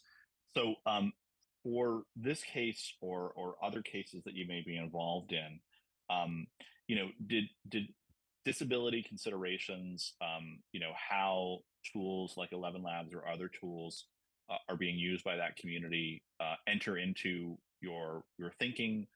Is that a consideration for anything you did related to these or other cases? Just generally, it always is, and I think it always is in terms of whether or not the service is being used, and this company's services in this case are being used for nefarious purposes today. We're not in the business of closing anybody down or stopping innovation in any way. I'm sure that 11 Labs produces wonderful technology. It's actually quite amazing to me. I've keep learning about it every day, every time I get to one of these presentations. So that was not a concern, and we did not target 11 Labs for any enforcement at all. But yes, we do keep that, the idea that this technology could have some positive impacts in mind when we take enforcement actions. Great, thank you. I have a question. This is Claudia. So I heard you throughout your presentation, and as you're fielding questions, you've referenced, a number of rules or mechanisms that the Commission has at its disposal in order to actually hold bad actors accountable and take action in the kind of enforcement that the case that you just walked us through. So I'm curious if there is any mechanism, maybe especially now with the advent of AI and its growing popularity and scale and reach and just its general ubiquity, are there any gaps that you see right now in existing kind of rules? Or so to speak, tools in the toolbox that the Commission has? Is there something missing that you can see, especially having done this major sort of AI, this major case that implicated the use of AI? Is there maybe a new area or a new blind spot that we have or that's emerging that maybe needs to be filled, whether it's a rulemaking or a policy? I'd be curious if you have any thoughts on that. Sure. There are a couple blind spots that I probably don't want to highlight that we know are out there. But I'll tell you that one thing is I think the technology, and Greg talked about it. I know Josh has some stuff as well from the ITG, but the technology to 100% verify that a call is a AI generated call versus it is a call that is not, and it's a human being, is not, I think, 100% quite there yet. And I could be wrong about that, but I don't think it's there 100% yet. And I'm also concerned that as the technology gets better and better and better, as it's going to be, there will be at some point a threshold where we will not be able to tell. And so I have my concerns about enforcement, but I think, like anything else, we have to learn as time goes on, and we will cross the bridge when we get there. Thank you for that. We have another hand raised. We have Kenley Joseph, if we can bring him on stage.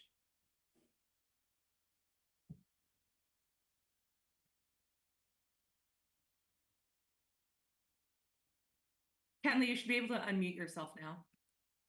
Yes. Thank you. Can you folks hear me? Yes. Yep. Perfect.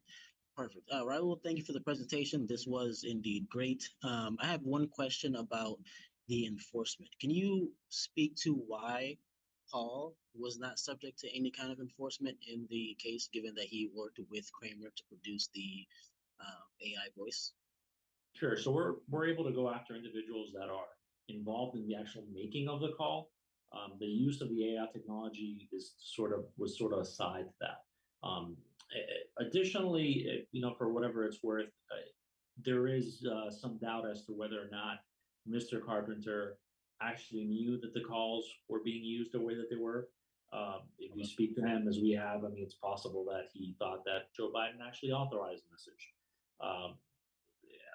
I have my doubts about that explanation, but either in any case, since he was not involved in the actual placing of the calls, his only job was essentially for $150. He created these recordings and he sent them to Steve Kramer. Gotcha. Thank you. We have about 3 minutes left. I don't see any hands up. So now, if anybody has the last burning question, feel free to chime in now. But what I might do is then close this out. I have kind of a specific question, Raul. During your presentation on one of the slides, I think you mentioned that, in the order the CDL, I'm not sure exactly which communication to Lingo Telecom it was specifically, but you mentioned that Lingo Telecom was directed to stop carrying that call or substantially similar calls, I think is the way that you phrased it. Can you speak to what exactly constitutes substantially similar? It's a little bit of a gray area, but certainly calls that are from the same client, that are of the same nature of calls, so political calls or AI calls or such like that would all, I think, trigger that. But in any event, I think not only did Lingo shut off the traffic immediately, but I think they will steer very, very clear of any gray area. Okay, thank you. And we do actually have one last question. I think this will be what closes us out, and I'm going to kick it over to Brent Wilkes.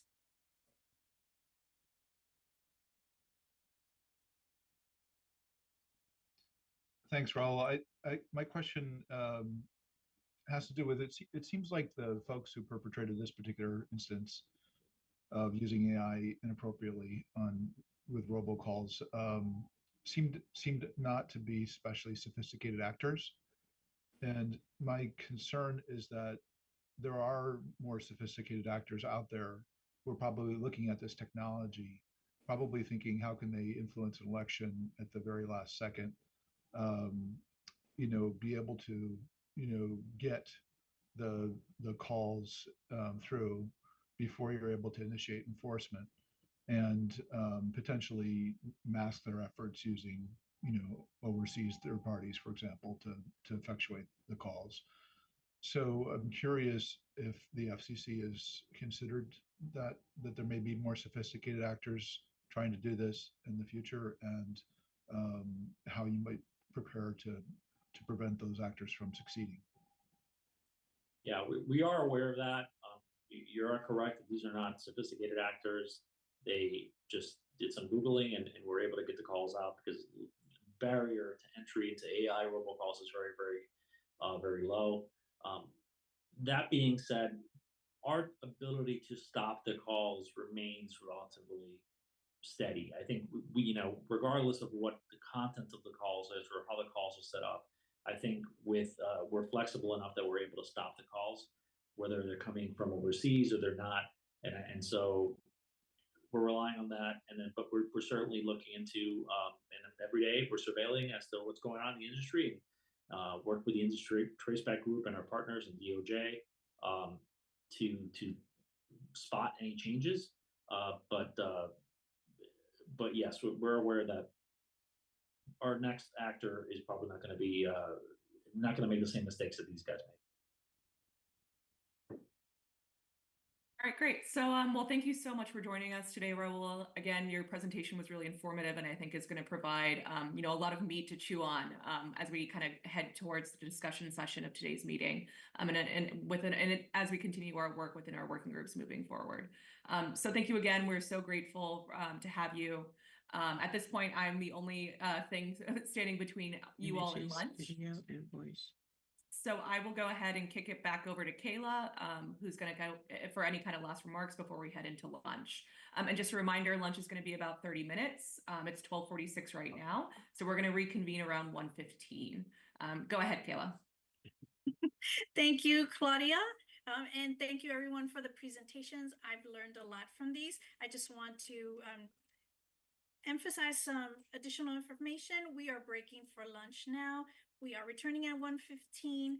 For the people that are streaming live, please remember to come back to fcc.gov/live, or if you're streaming via YouTube, please return to that page. And with that, I also want to mention that the next portion of the program at 1:15 will be opened by the Deputy DFO, David Perez. Thank you, everyone, and have a great lunch.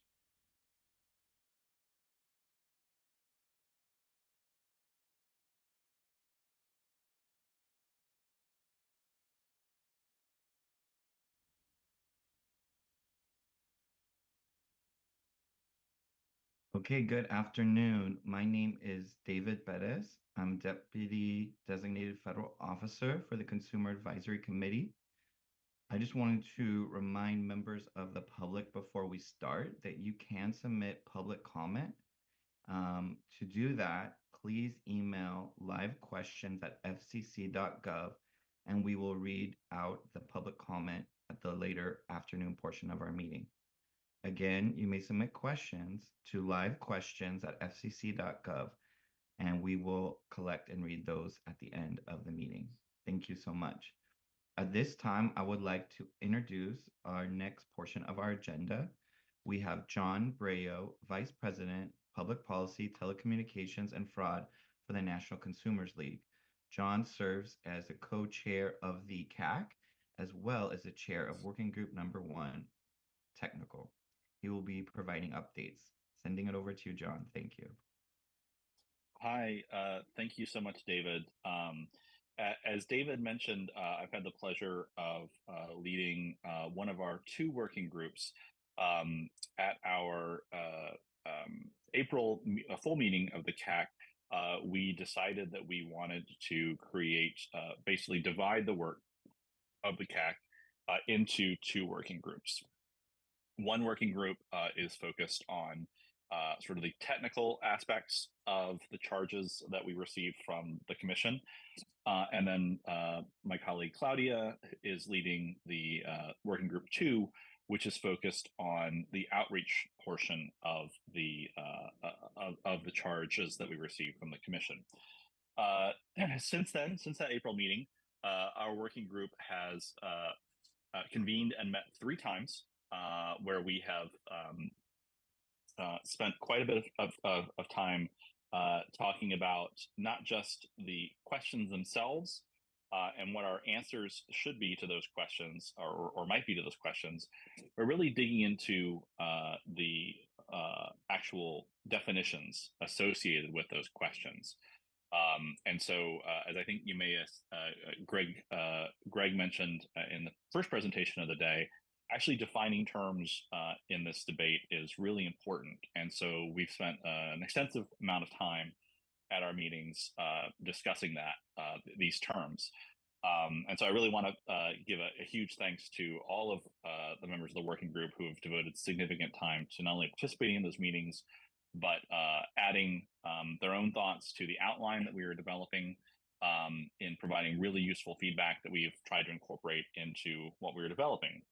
So what we're developing right now is an outline of not only what the definitions should be of our terms, but also we've in our most recent meeting started actually talking about what are potential recommendations that we have based on each of the 6 different charge questions. And so what I'd like to use my time today to do is basically go over that progress. And then answer any questions. So for folks who have been participating in those working group meetings, some of this will be old news. But for those of the CAC members who are on the on Claudia's working group, this will be an opportunity for you to hear what we've been doing, ask questions, offer your 2 cents that we will then take back to our own working group meetings as we move forward with developing the next phase of this. And that next phase is basically taking all the input that we've gotten from our meetings, from what we've heard from experts like this and from our own research, and actually starting to turn these ideas, these discussions, these talking points that we've developed in our working group meetings, and actually creating prose, text that we can use in our recommendations. Those recommendations, that text and that prose will ultimately need to be merged with the work that that Claudia's working group is doing, so that we have a fulsome set of recommendations that the full CAC can vote on in our final meeting, our final full CAC meeting, which is going to be taking place in September. So there's still quite a bit of work to do between now and then, but we've come a long way, and I really do appreciate the hard work and dedication that all the members of Working Group 1 have been putting into this effort. So the first definitional question that we have to tackle is, how are we going to define AI? So in several places in the throughout the charge letter, we have been asked to weigh in on how the commission can work, how the commission's work is affected by the rise of artificial intelligence, particularly as it relates to robocalls and robotexts, and then how AI is being used by people with disabilities to make calls, and then how the commission can conduct outreach or education to all of its stakeholders, particularly consumers, about developments in these technologies and applications. And so that leads to the likely next question that many of you are wondering is, what is AI? Fortunately, there's no shortage of definitions out there. Choosing one has been what we spent quite a bit of time on. And so what we've done is looked at, okay, rather than trying to make up a definition on our own of what AI is out of whole cloth, we have looked at what others have done, specifically how the FCC has talked about what AI is in the declaratory rule that they issued in February of this year, as well as how they defined AI in the NOI they put out in November of 2023. And we've also looked at the definition that that NIST and the White House used in their executive order on AI. It is that last one that I think most closely matched, I think, where folks wanted to go with this. And so essentially, not to give you the entire definition, but basically the definition that the White House used was that AI is a machine-based system that can, for a given set of human-defined objectives, make predictions, recommendations, or decisions influencing real or virtual environments. Artificial intelligence systems use machine and human-based inputs to perceive real and virtual environments, abstract such perceptions into models through analysis in an automated manner, and use model inference to formulate options for information or action. That was a mouthful. One of the things that I think we have striven to strive to do is in using this definition to really say, okay, what does that actually mean in terms of what's being used in the wild right now, both by the industry and by the bad guys. And so I think, we are, I think have had some of the same conversations that you heard from Greg earlier, which is talking about AI in the sense that ML technology, machine learning technology, is already being used quite a bit by the industry, and that it's also that sort of Gen AI is definitely the next phase in this, and so we are really, I think, looking at those two flavors of AI in terms of how we're going to sort of approach the definition of AI for our recommendation. The second definitional challenge we've taken on has been how to define robocalls and robotexts. This has been a little easier because the both definitions are fairly well understood based on current FCC policy, based on enforcement orders. So I think there was not a whole lot of difficulty in figuring out what we actually meant by those.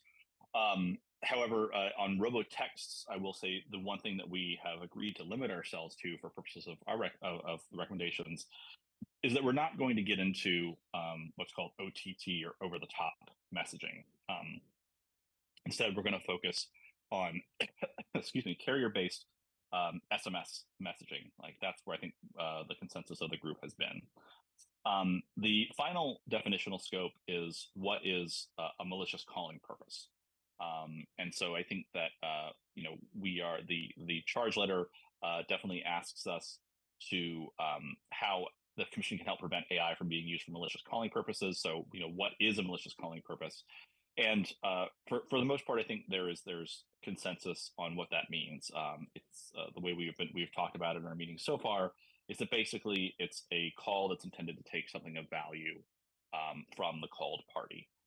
So that would be a malicious calling purpose under the definition that we are talking about.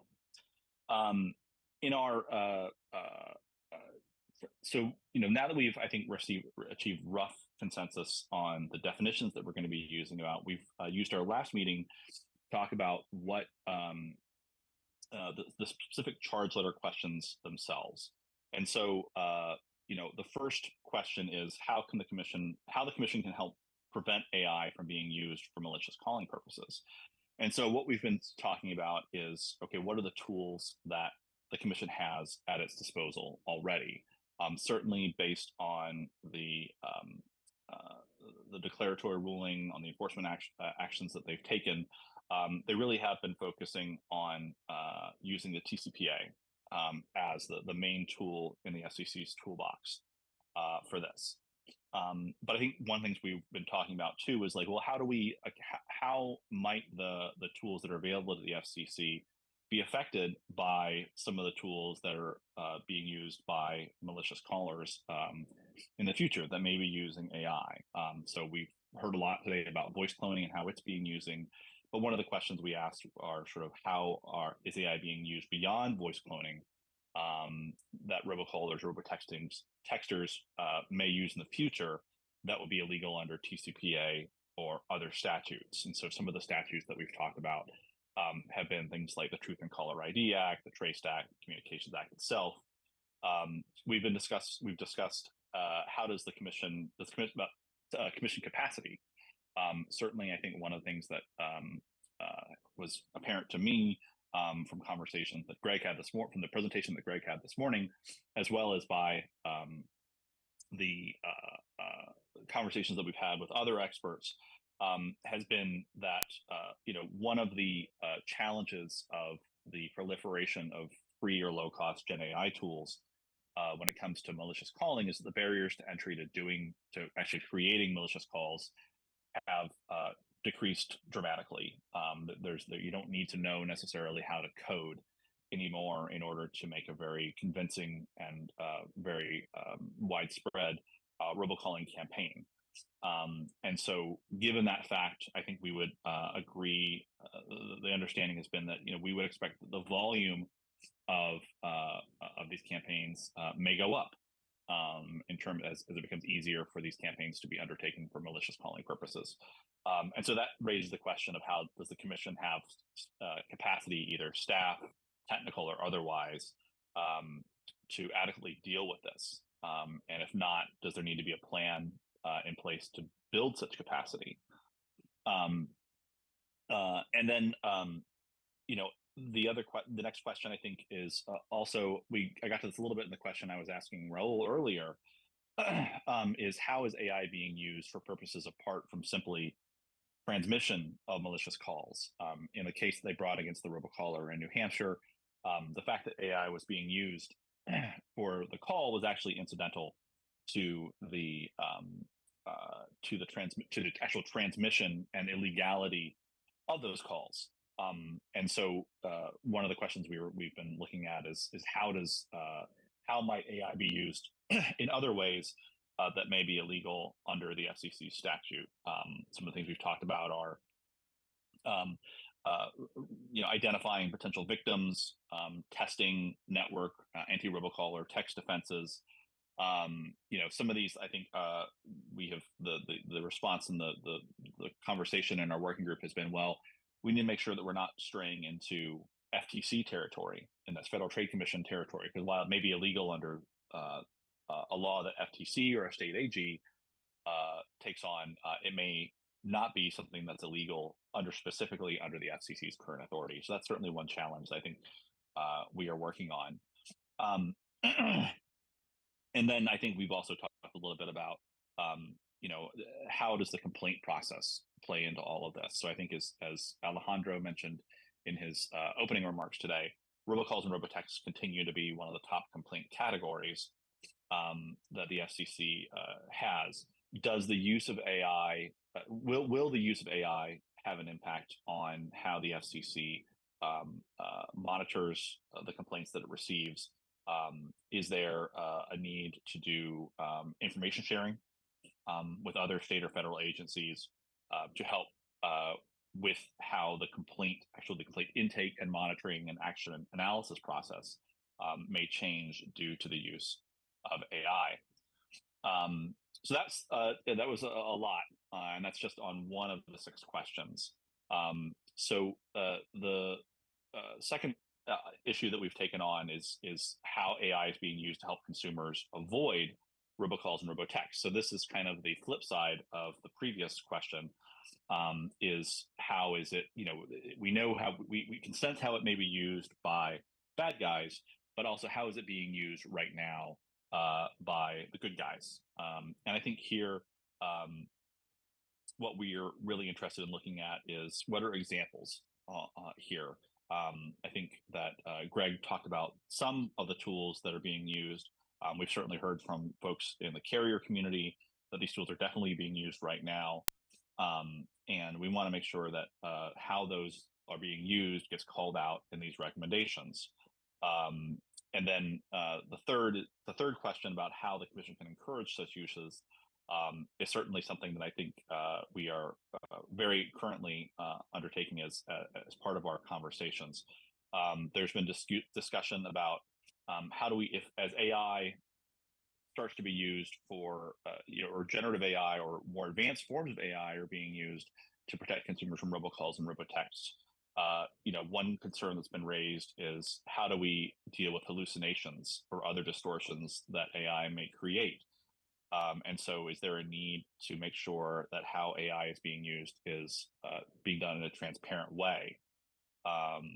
The other issue we've talked about is,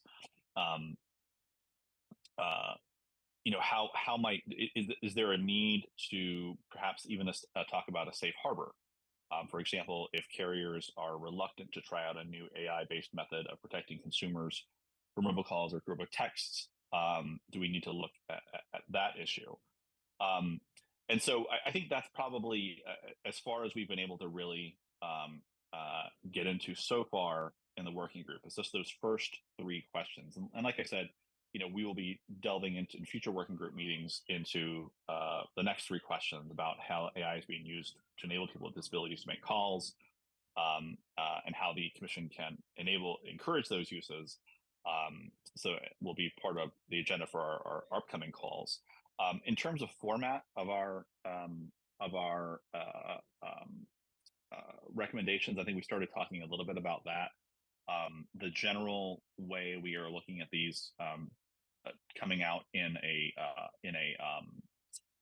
we start putting sort of fingers to keyboards and actually creating text for review by members of the CAC is by having the charge question at the top, and then actually having examples. We find that examples are really useful ways to explain these concepts to the public and to the commission. And then below those, once we've talked about those examples, actually having our specific recommendations on what the commission can do. That's a format that I think I saw a lot of nodding heads on some of our last calls about how we want to put this together. So in a nutshell, that is where we've been and how far we've come in the 3 meetings that we've done.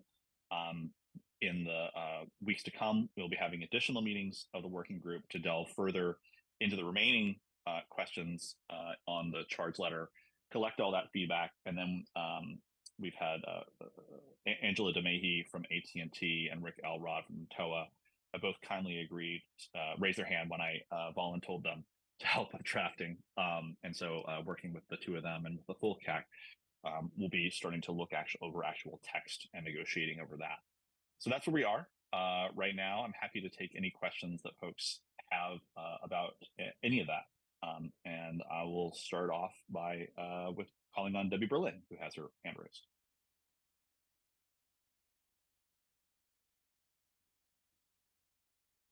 How do I okay, I just got unmuted. Thanks. Great. Yeah, I have a question, and it goes back to the definition of malicious calling. Right.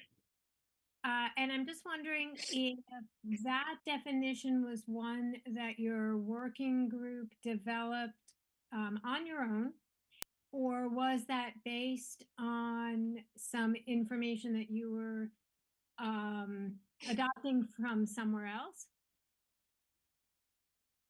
So I would say that in answer to that question, Debbie, that malicious calling purposes is not, at least as far as I'm aware, not a sort of term of art that the commission has relied on, at least in enforcement actions that I've seen.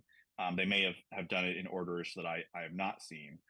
And so I think where the working group was coming down was that if a particular calling purpose has been deemed illegal in previous enforcement actions, we would, I think, believe it to be malicious calling purpose for purposes of a recommendation.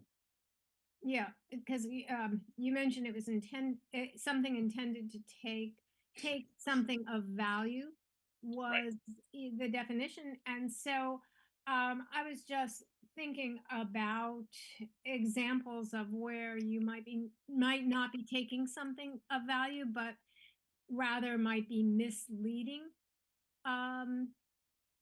consumers to take a different action, and that is malicious to me, but is not necessarily taking money or telling someone to do something that takes value away, but rather is misleading.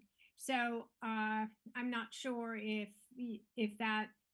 my suggestion is to broaden the definition, or if you think that the definition that you're referring to encompasses that. Got it. Thank you, Debbie. I think, when in thinking about a response to this question, I'm thinking of what Raul talked about in his presentation earlier today, specifically when he was coming up with the definition of harm in the case of the New Hampshire robocalls. One of the things I heard him pointing to was, I think it was the chair of the New Hampshire Democratic Party. I'm not sure if I got that title right, but the woman whose phone number was spoofed. She received a number of calls that she had to deal with as a result of that illegal activity. So in that case, she may not have lost, money out of her bank account in the way that sort of you or I might think about it in terms of traditional fraud. But certainly it was annoying and intrusive on her life. I suppose you could put a value on it if you started to,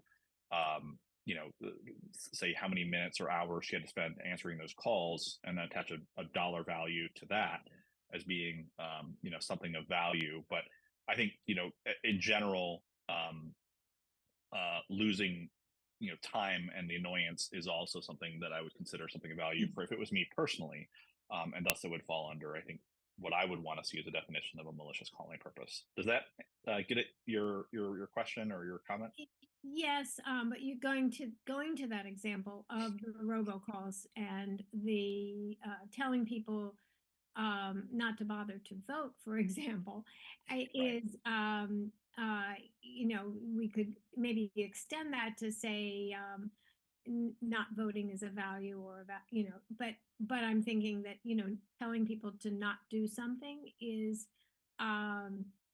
a action and not necessarily I'm just trying to look a little bit more broadly at what potentially a robocall could, an AI generated robocall could ask some consumers to do. So I was just looking at it a bit more broadly. Got it. Thank you, Debbie. I appreciate that. Let's see. Do we have any other raised hands on this?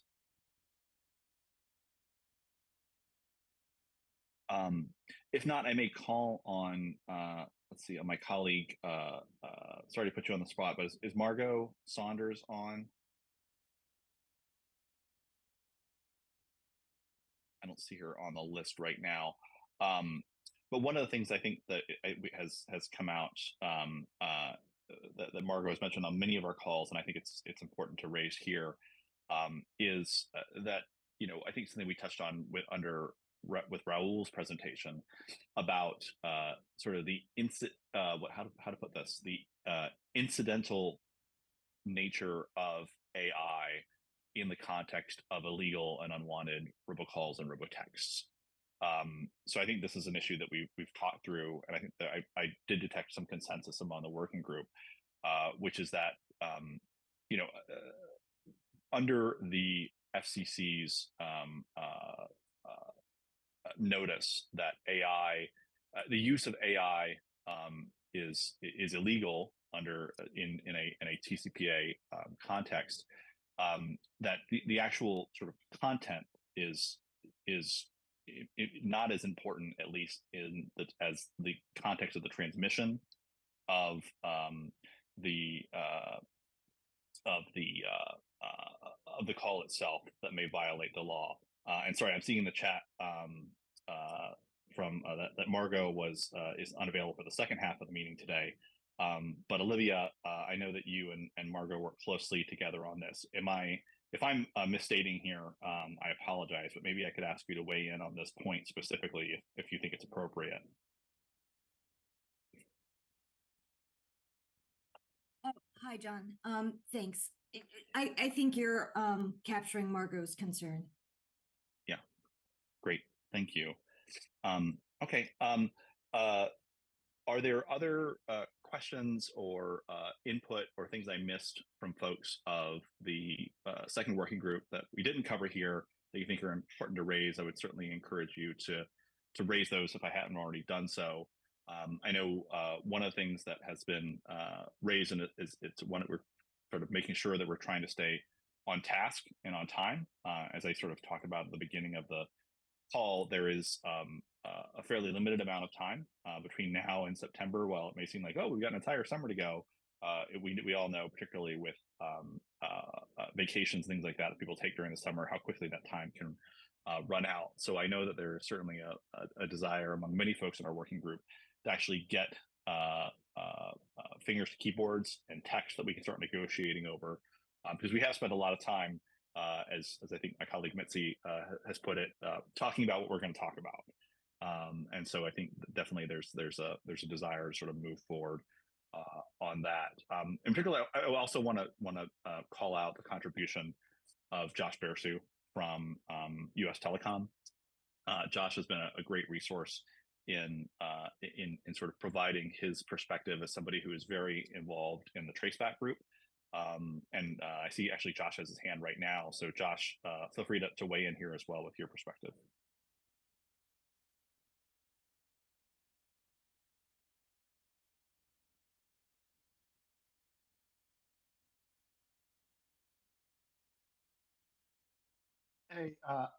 Hey, thanks, John, for the very kind words. I didn't put my hand up just to prompt them, but I appreciate it nonetheless. I just wanted to offer the point you sort of attributed to Margot about making sure when we're talking about malicious calling, that we are, not zeroing in on just the AI, because a lot of calling may incidentally use AI that's still harmful. I think a corollary to that point is also the tools that the industry uses to detect malicious calling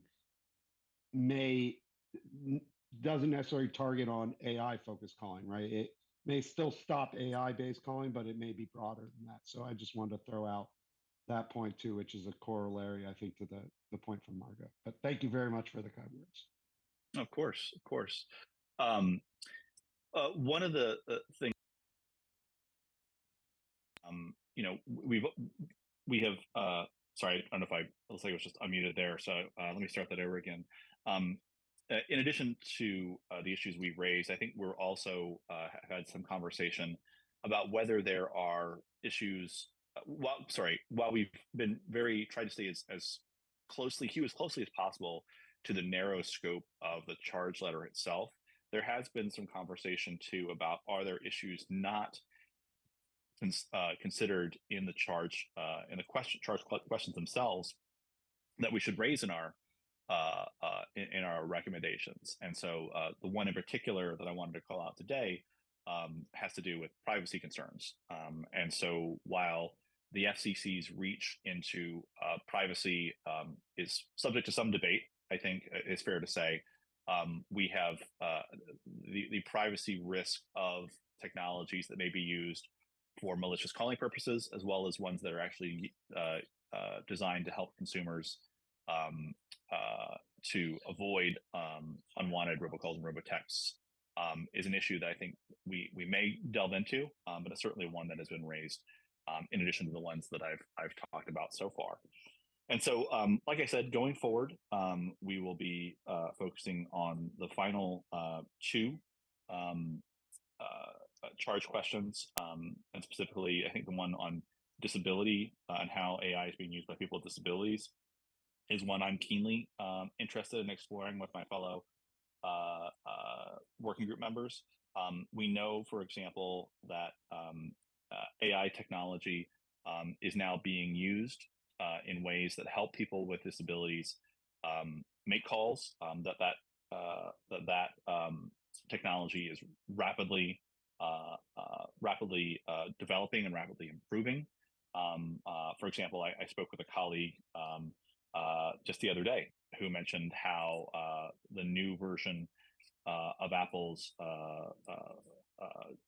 devices are going to enable things like eye tracking. There's going to be AI-enabled speech to text, and so making sure that the recommendations that we put out from our working group are cognizant of those, that recommendations don't inadvertently affect the development of those technologies, or at least that they don't sort of ask the FCC to take decisions that would inadvertently and negatively affect the development of those technologies, while at the same time still enabling robust protection against illegal and unwanted robocalls, is one area I anticipate there will be a fair amount of conversation about on the working group in our meetings to come. So like I said, we're finishing our sort of input gathering and feedback gathering process on the working group. We may have another expert come in and brief us on this issue before the folks here on the full CAC start to see actual text get closer to reality. But we are making progress. And so I'll go ahead and stop there. I'm not seeing any other folks from the working group who have raised their hands, or folks who are not in the working group raise their hands. Good. The bottom line, a lot of good work done so far. Looking forward to having text that you all can review and react to in the weeks to come. So I'll hand it back now, I guess, to David, and then or straight to Claudia to talk about the work that Working Group number 2 has been doing.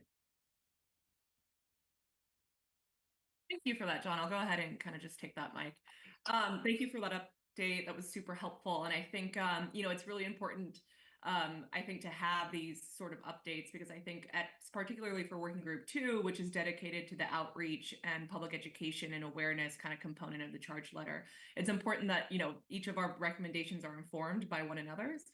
And I think especially for Working Group 2, that this kind of hits on something that is a chief concern, and I know that our working group has discussed a lot, which is how do we actually communicate, right, any of the updates or rules or actions that the FCC is taking, and making sure that consumers, regardless of what community they are, regardless of who they are, that they actually have a very clear understanding of, what their rights are and what their opportunities are, should they be, a victim of an AI-generated robocall or robotext. Before I kind of dig deeper into some of the themes that Working Group 2 has been talking about, I just would like to give a gentle reminder that members of the public are able to submit comments. To do so, if you could please submit those questions and/or comments to livequestions@fcc.gov. Again, that is livequestions@fcc.gov. Later this afternoon, during the public comment portion of the agenda, which is, I think, in the very final portion of our agenda, we will read out these public comments and any questions that have been submitted. Thank you. So getting back to sort of the Working Group 2, the education outreach updates, we saw our main sort of priority is honing in on the portion of the charge letter that specifically question number 6, that asks what outreach or education should be conducted in order to keep consumers informed about the development of these technologies and applications. And I think there are kind of 2 sort of main themes that emerge, especially given the kind of the cast of characters that we have in Working Group 2, many of which represent specific constituencies, various consumer groups, and these organizations and the folks that work at these organizations also do a lot of good work in terms of actually working directly with consumers, working directly with communities to help ensure that they're aware of their full suite of rights and opportunities when it does come to receiving robocalls and robotexts. So I would say the first kind of priority and theme that we've talked about is this idea of ensuring that any kind of recommendations that are made to the Commission are informed by the lived experiences of consumers, right, who are impacted by unwanted robocalls and robotexts on day to day. And so I think that's why it's important, for example, to have the same kinds of examples and get an entire view of the sort of landscape and the ways in which the robocall and robotext landscape is being augmented with the sort of ubiquity and availability of AI and generative AI tools. And so that's why I think examples like ranging from the sort of Biden robocall that we heard Raul present on earlier today, all the way up to even sort of the kind of smaller scale examples that Faith shared in her question to Raul, talking about recent immigrants who tend to be primarily targeted for scams and for financial scams and frauds using robocalls. So that's one kind of clear line that I think a lot of the working group members have raised, is this idea of making sure that we're kind of capturing the full scale and scope of the ways in which these robocalls work. And I think actually Debbie's question to you, John, also gets exactly at this as well, which is when we're thinking about harms that may flow from robocalls or robotexts, what do they look like? And I think it's very clear that they can go well beyond purely financial, and they can go, even into inducing us, right, to act in ways that we wouldn't normally act had we not received a misleading or deceptive robocall or robotext. The second kind of very clear line, I think, for our working group and charge therein is related to the ways in which I think, John, I really appreciated that you're kind of walking us through the ways in which the technical side of the CAC has been thinking through definitions, terms of art, because I think another clear line for us is how do we kind of translate those to language and concepts that are easily accessible and available to a wide range of consumers. And I think we've also talked about accessibility and specific consumer groups kind of at a high level. And some of the ones that we specifically named are members of the disability community, low-income consumers, seniors and the aging, rural and underserved consumers. And I might put an asterisk there because another thing that was flagged by one of our working group members was how to communicate these kinds of things to landline users or folks who are dependent on a landline, how to make sure that they are still aware of the changes in technology that are happening. We also spotlighted non or limited English speaking consumers, which I think Faith, very astutely brought up during Raul's presentation. And then finally, LGBTQIA consumers. And so that's the ways, kind of a flavor of the ways in which we're thinking about accessibility. So it can go all the way from language and what happens if how do you access these kinds of materials and communications if you are not necessarily online. We do know that there are plenty of households in the US that don't necessarily have access, broadband access at home and may not necessarily have access to some of the communication materials or guides, the consumer guides, the really great consumer guides that the FCC puts out, for example. So how do we make sure that whatever recommendations we do offer to the FCC, that they can be disseminated and that all consumers can reach them and access them easily and fairly?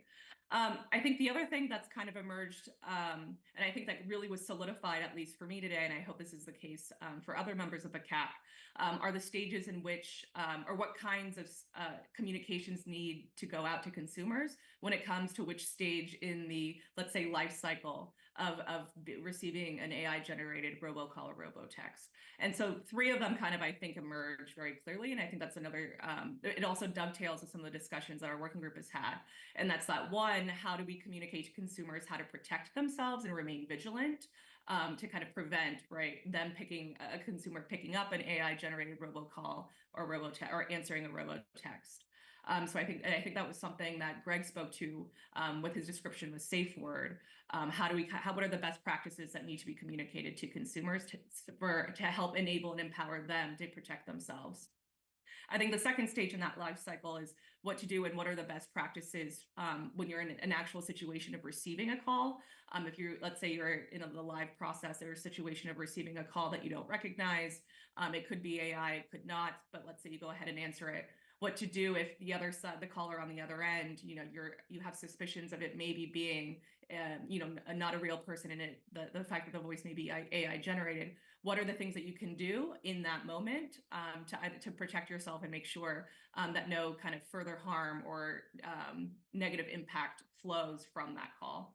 And I think the third is something that's really important. I think that Raul spoke to a lot, and I think that Faith's question to Raul really underscored, which is what are opportunities? Let's say you are in a situation, you answered a robocall, you followed through with whatever the request was, and then you find out later that it was, actually deceptive in an AI-generated call. What are your opportunities for redress? And I think that's something that the FCC has, a demonstrated record of doing well with its consumer complaint process. Like both John and Alejandro mentioned, robocalls continue to be the number one most flagged complaint for consumers.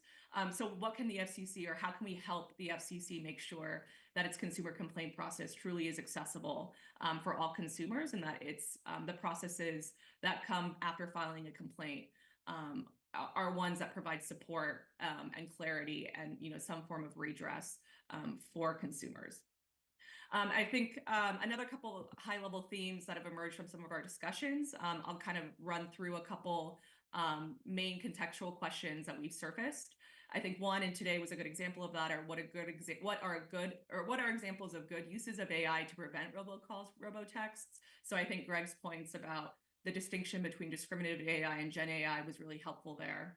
Another kind of surface question that we came up with was, what is really the full scope of the ways in which AI is being used? What are the kinds of harms or what are the kinds of scams and frauds that are being facilitated as a result of AI-generated calls or texts?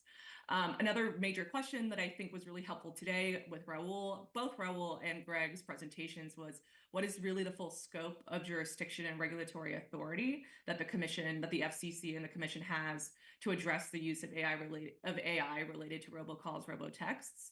Again, I think we did get a lot of clarity there, specifically about what are the different layers, and the different tools in the toolbox that the Commission has to actually enforce the rules that it already does have. And then finally, I think another kind of major question that we've been thinking through is, where have consumer education outreach campaigns maybe been the most successful in the past? Where have things worked? Maybe where could things have done better?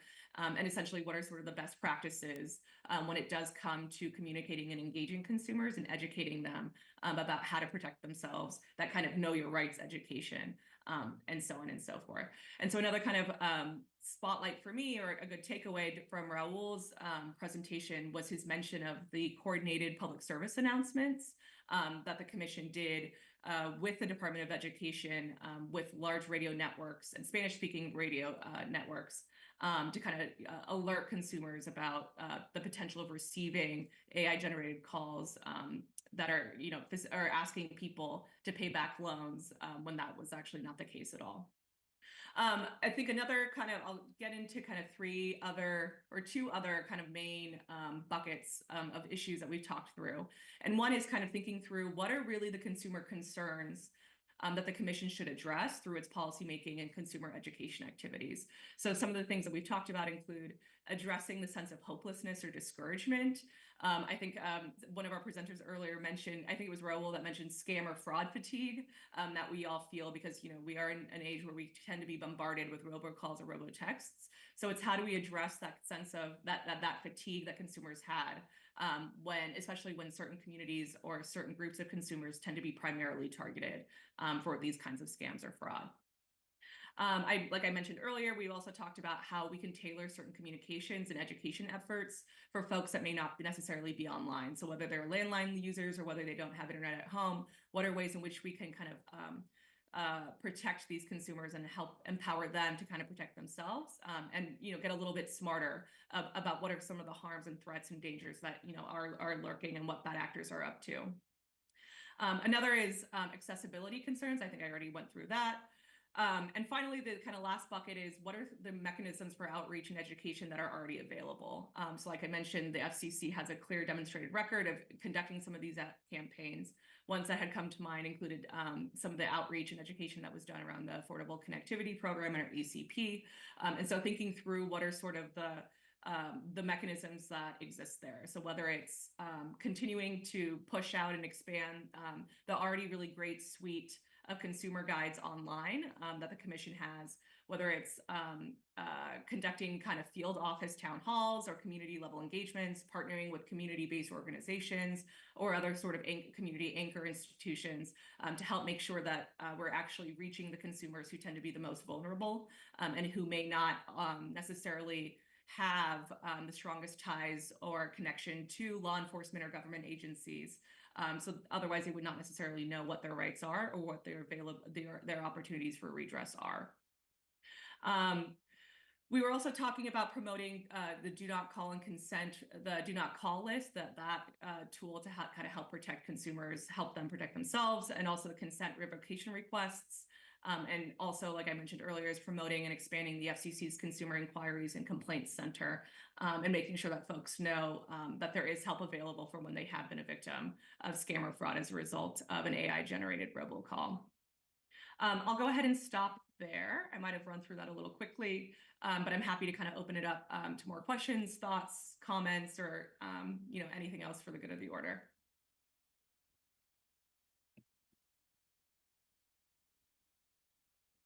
Take it away, John. Yeah, thanks, Claudia. Thanks for to you and to the whole working group for the work you've been doing on this issue. A couple of things came to mind based on your presentation. Number one is, the theme I've heard from the presentations today, as well as from other sources, is that the AI is getting so good that it's going to be, particularly for something like voice cloning, if we focus on that for a moment, the ability to distinguish a real, like sort of the actual person calling you from a deep fake clone is, if not already, if it isn't already that way, but it soon will be impossible to distinguish that, no matter how savvy you think you may be about spotting sort of the telltale signs. And so one of the recommendations was, let's educate consumers about tips they can use to try and defeat the AI, right? The safe word, having that so that when you get the impersonation, the call that may be an impersonation scam, you think to do that While that's great in theory, I also, as somebody who works on fraud, regularly know that it's almost impossible when you get a call from somebody who claims to be a loved one in distress, for example, to sort of think logically and remember things like the safe word. Remember to ask for the safe word. Like that is going to be hard, I think, for a lot of people to keep in mind, even if they do take the time to come up with something like that. So one of the issues that train of thought builds for me is, okay, well, how do we, if we have tools like that maybe are some applicability, we also are going to need help from the entities that they can spot that fake, that robocall or that AI generated call. I know, for example, there was a talk earlier about Google having sort of a tool available to help block robocalls altogether, or at least say a spam call on your Android phone when that comes a potential spam call. In your working group or in other venues, has there been discussion about whether the availability of robocall or robotext blocking tools is if there are challenges to reaching sort of non-English language audiences with those kinds of messages about the availability of those tools that are out there? I spend all my time sort of in the fraud world encouraging people to turn on two-factor authentication, but I'm also cognizant of like the audiences that I'm talking to aren't always the people who need to hear that message the most, and I may not be talking about it in a language, for example, that they know. And so I just wanted to put that out there as a question for you, potentially as a part of a recommendation, is what the FCC can do to increase its outreach and education about the tools that consumers have available to them to stop abusive robocalls and robotexts, regardless of whether AI may or may not be involved in that. Yeah, I think that's actually a great point. I don't know, we haven't dug into the specifics of, right? To me, that would be categorized as like a best practice. Like as a consumer, what are some best practices or affirmative steps you can take to protect yourself? And so we haven't gotten into the specific ones that you mentioned, right? And to me, actually, something that surfaced today during Raul's presentation was he specifically mentioned YouMail, right, which is an app that you can download that's supposed to help filter scam calls or robotext or robocalls. So I think right to your, I think that's kind of where the direction that you're headed, which is what are ways that we can, make recommendations to the commission to develop what are those best practices. So does that include, right, installing or turning on or opting into certain preventative mechanisms, like you just mentioned, whether it's on your phone, whether it's a digital app that you download, whatever the case may be. I think definitely taking this back and incorporating into our recommendations the idea that the FCC kind of land on what does that body of best practices look like. I think that's certainly something that would benefit. Because I agree with you is that, we can come up with all of the tactics. Another tactic, by the way, that I've heard aside from the safe word is the idea of trying to asking, right, if you suspect that you're on a call with an AI generated voice on the other end, one of the things you can do is ask the person or non-person a question about, for example, what did you dream about last night? Other questions that are only humans can answer, because then if it's an LLM or a large language model or a generative AI tool on the other end, that's kind of a question that it can't respond to. So I think that's another kind of example of a best practice that I've heard. But I think incorporating those, the safe word, and even what are the actual mechanisms that are there, the technological mechanisms that are there to kind of protect us, is definitely something that we'll take back. Okay, sorry, I saw that we now have a hand raised. We have Anne Marie with her hand raised. If we could please go over to her.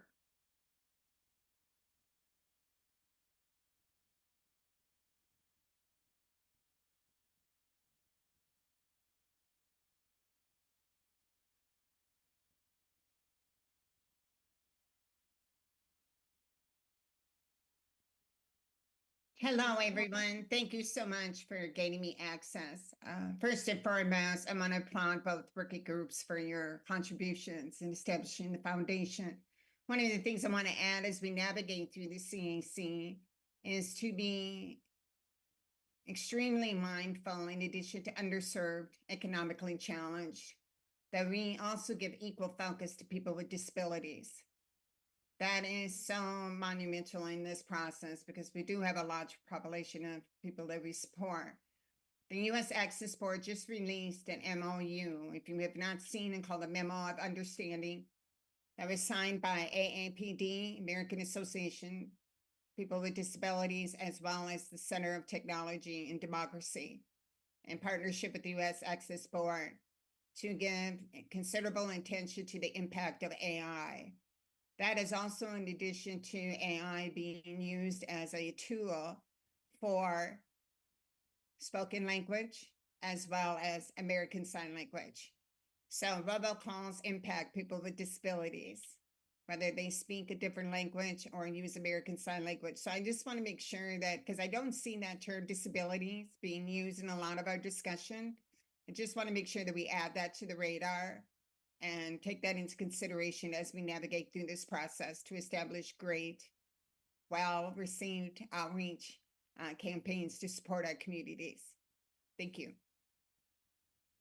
Absolutely. Thank you. Emery.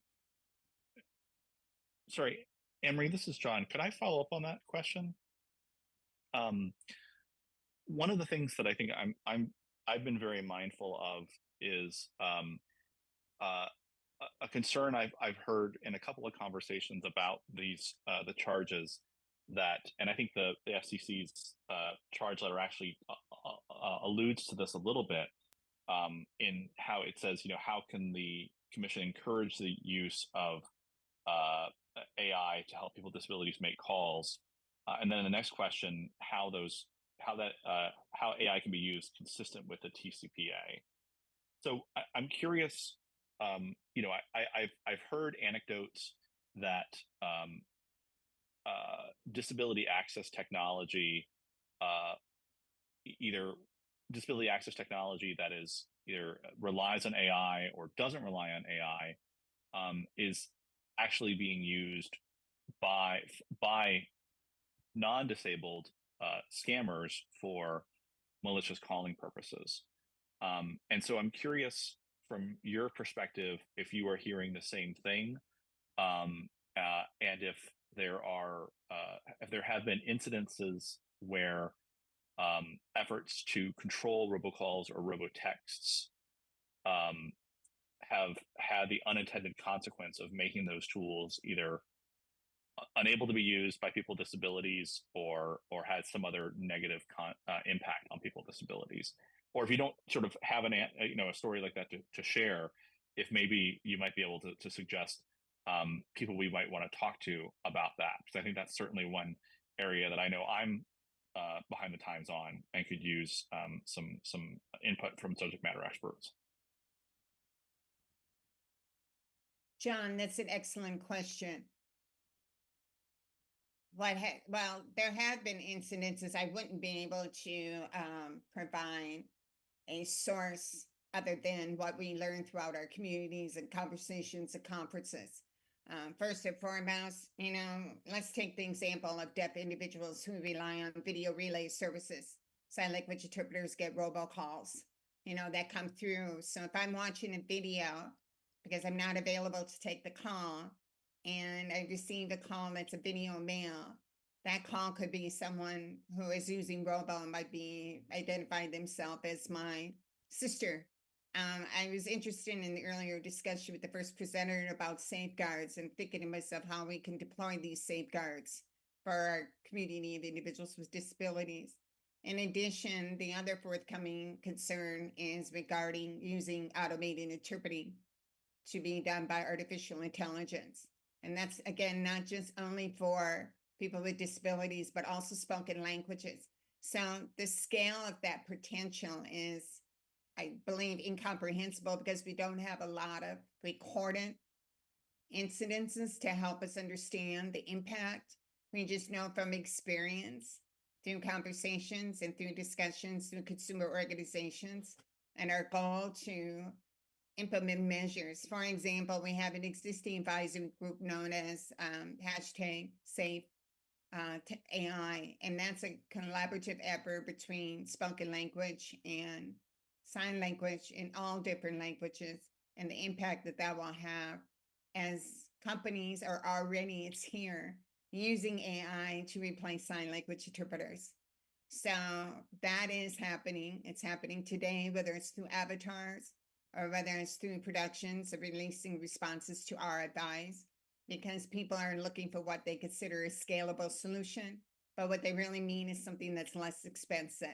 So it's much deeper than that. But I don't have any cited, recorded documents, but I believe we could garner that through some research. Does that help?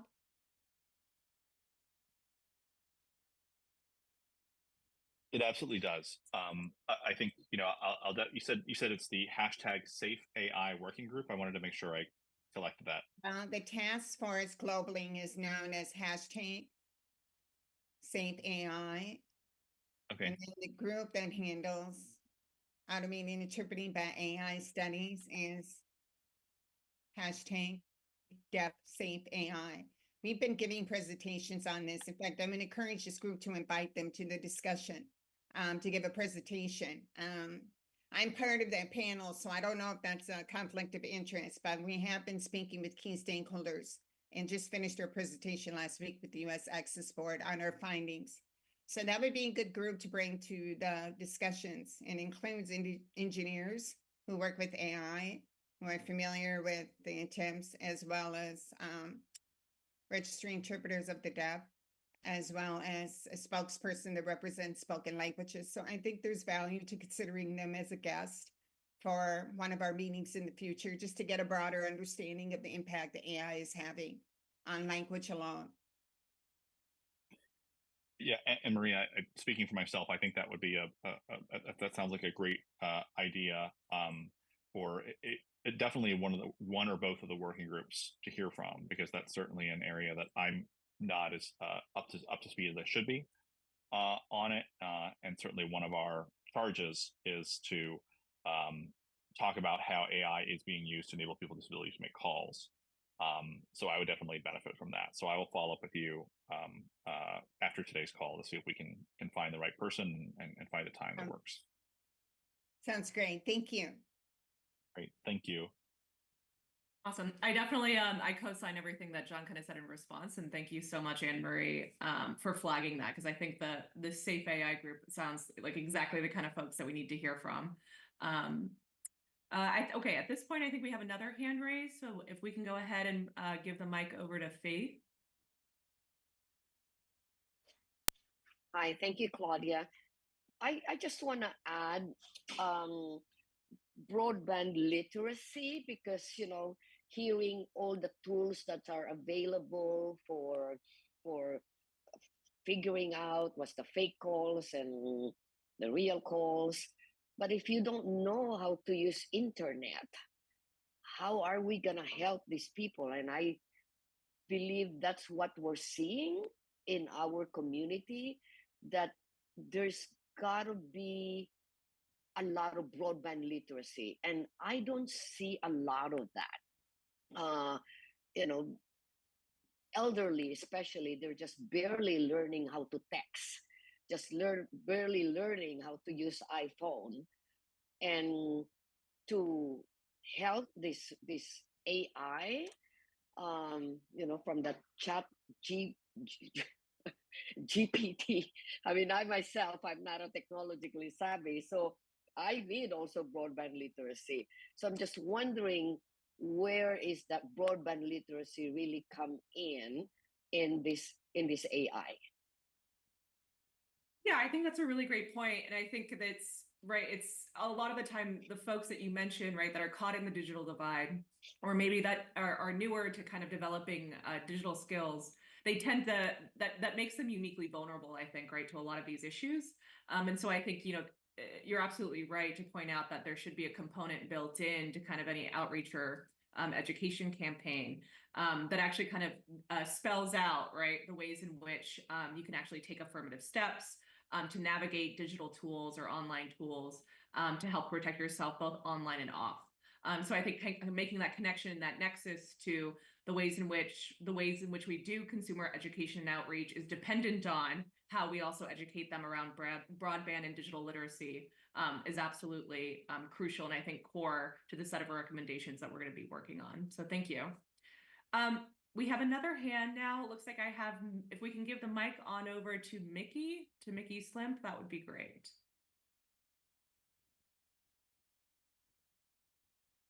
Okay, I think I've got it there. Can you hear me? Okay.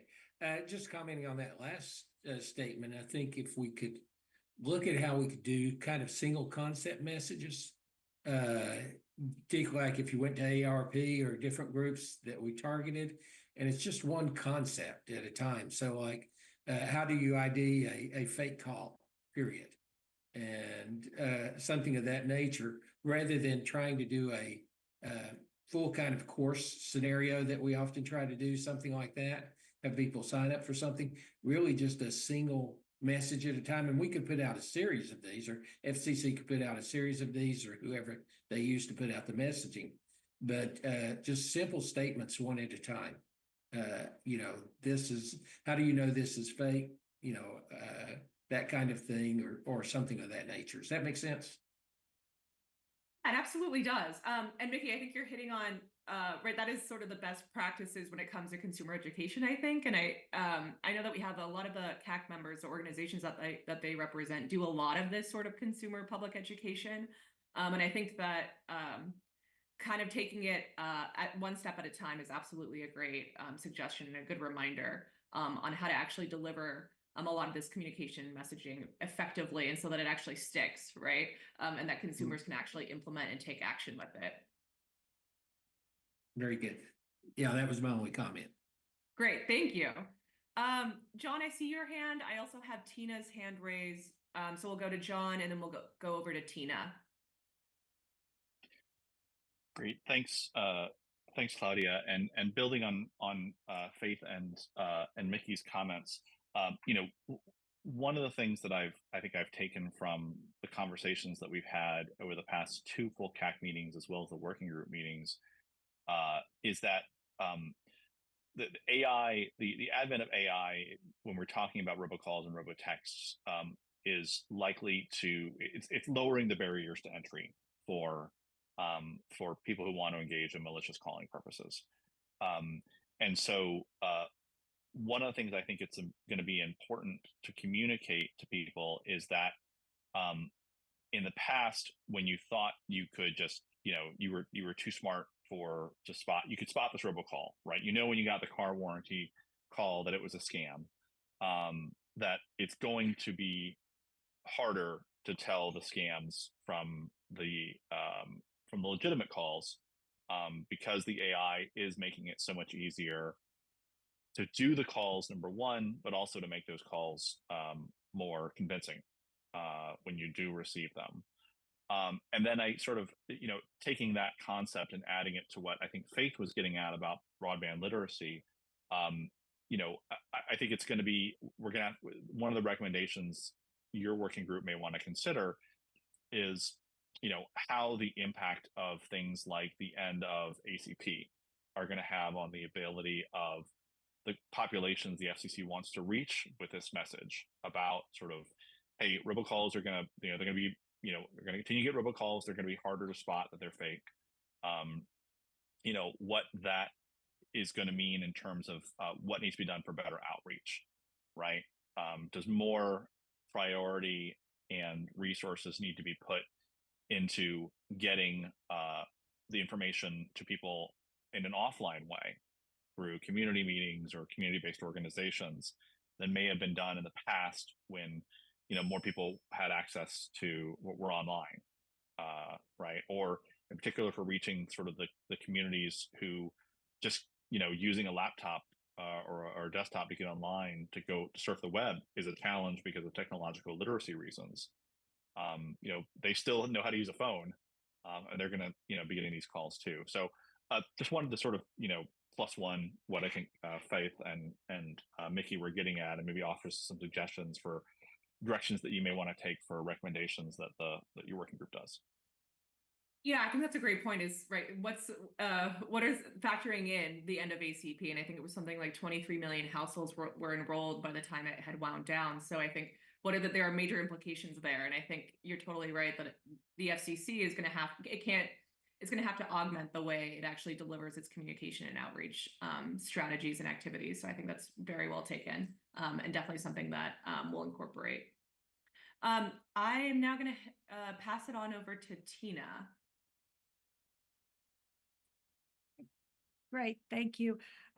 Actually, kind of Faith and Nikki kind of covered what I wanted to, and John reiterated that it really is getting more difficult, and it's going to be kind of impossible in many ways for people to differentiate what AI is and what isn't. I really enjoyed, and I think a good messaging around the education would be specific, like stories or case studies. I like those examples because I think that will, if I am in a rural community and I have a specific example how that could happen, I think that would really be assistive instead of kind of like the broad overall thing. Oh, that'll never happen to me. It's not going to happen to me. AI is in the future. Something that's happened, maybe some true cases that have impacted normal people, everyday people, and what you can do. Because I think it was John earlier that said, if you get an emergency call, it's going to be difficult to think through a lot of these things. And when you maybe have second thoughts after the call is over, what do I do? Who do I call? Even if it's just not an emergency call, even if I think, okay, that was stupid, I shouldn't have done that, I think I'm a victim, who do I call? What do I do? And just to reiterate to also the landline issue as well, there's a lot of things that we can't block on landlines, and we can't do that quite as easily on the cell phone. But thanks everyone for the great work. Yeah, thank you for that, Tina. I definitely agree with what you were saying, especially at the beginning about leveraging or use cases or stories and anecdotal evidence to kind of communicate some of the dangers and best practices for responding. I think one thing that comes to mind when you were speaking was I think something that I've heard that's become very prevalent is that text or email from someone claiming to be your boss to go out and buy X number of gift cards. I personally know at least a handful of people who have been in a situation like that. Thankfully, they were able to realize that it was very suspicious and unlike their boss. So there was no further harm that flowed from that. But I think that, I bring this up as an example because, at this point, I've heard this story enough where I am now kind of on notice, right? And I think sometimes the strongest messaging and the strongest kind of way to convey an important piece or communicate an important message is by doing storytelling and by kind of actually demonstrating to people what it actually looks like when it does happen to you. So I definitely agree, and thank you for that, Tina. At this point, so I don't see any other hands. What I might do is, unless in the next minute or so anybody wants to raise their hand for any last burning questions, comments, or thoughts, what I'll do at this point is pass the mic back on over to David.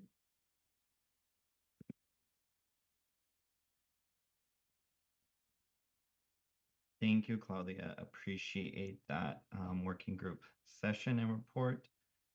At this time, I'm going to read a couple announcements for the next section of our agenda. Again, my name is David Perez. I'm the Deputy Designated Federal Officer for the Consumer Advisory Committee. As a reminder, members of the public may submit comments. To do so, please submit questions and comments to livequestions@fcc.gov. Again, that's livequestions@fcc.gov. I'll read out the public comments that have been submitted. Thank you. So I'm going to give folks about 2 minutes to see if there is any public comment that would be like to make in this portion of the agenda. As a reminder, that email is livequestions@fcc.gov. So we'll just hold here for a minute or two to see if anything comes in.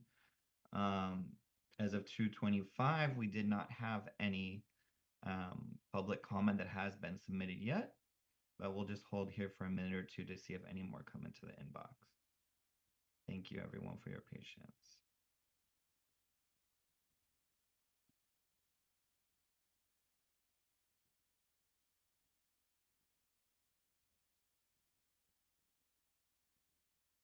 David, while we're pausing, I did while we're pausing, I did just want to remind folks, if you haven't already done so, David and his team at the commission have done a really great job of collecting all of our materials that we've been working on in both working groups onto the box.com file sharing service.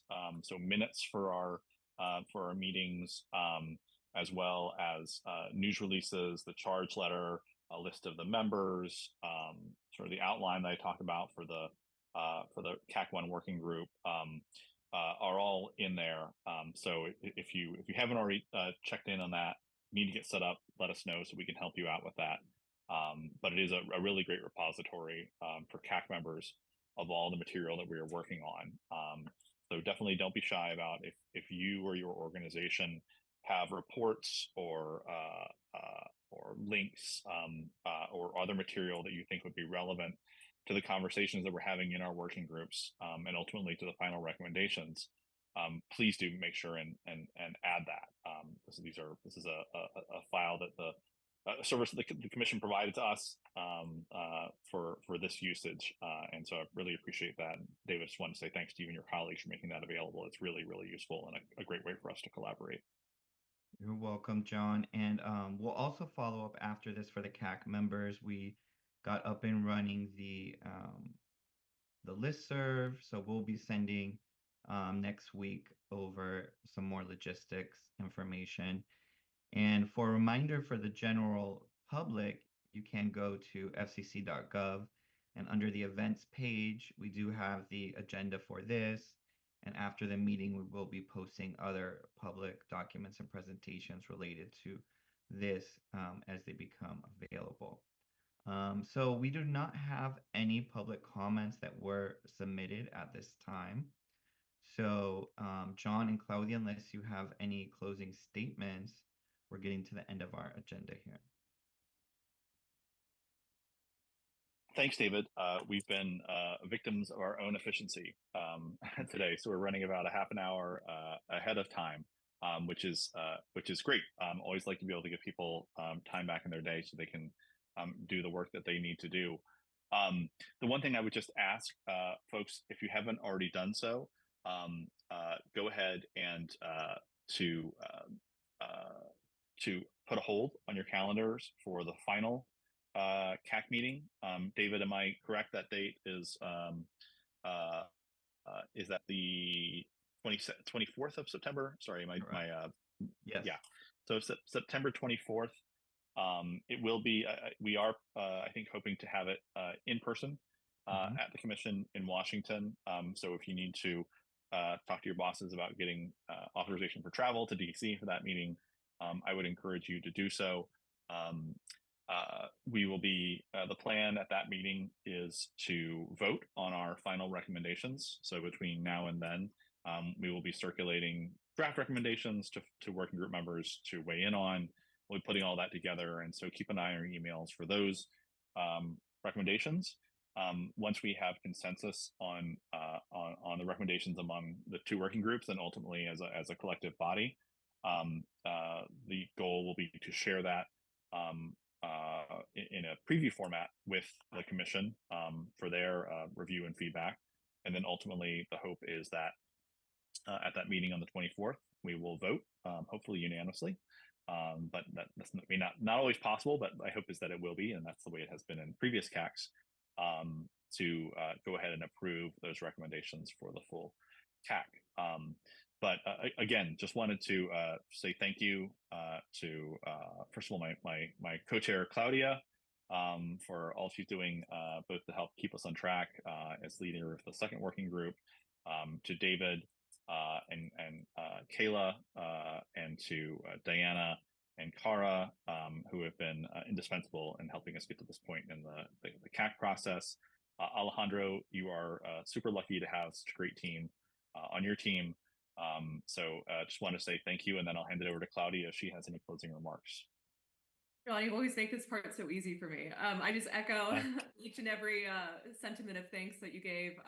I also kind of reciprocate my own appreciation for you as my co-chair. It's been a real pleasure to kind of work alongside you and you navigate this process with a lot of your help and support.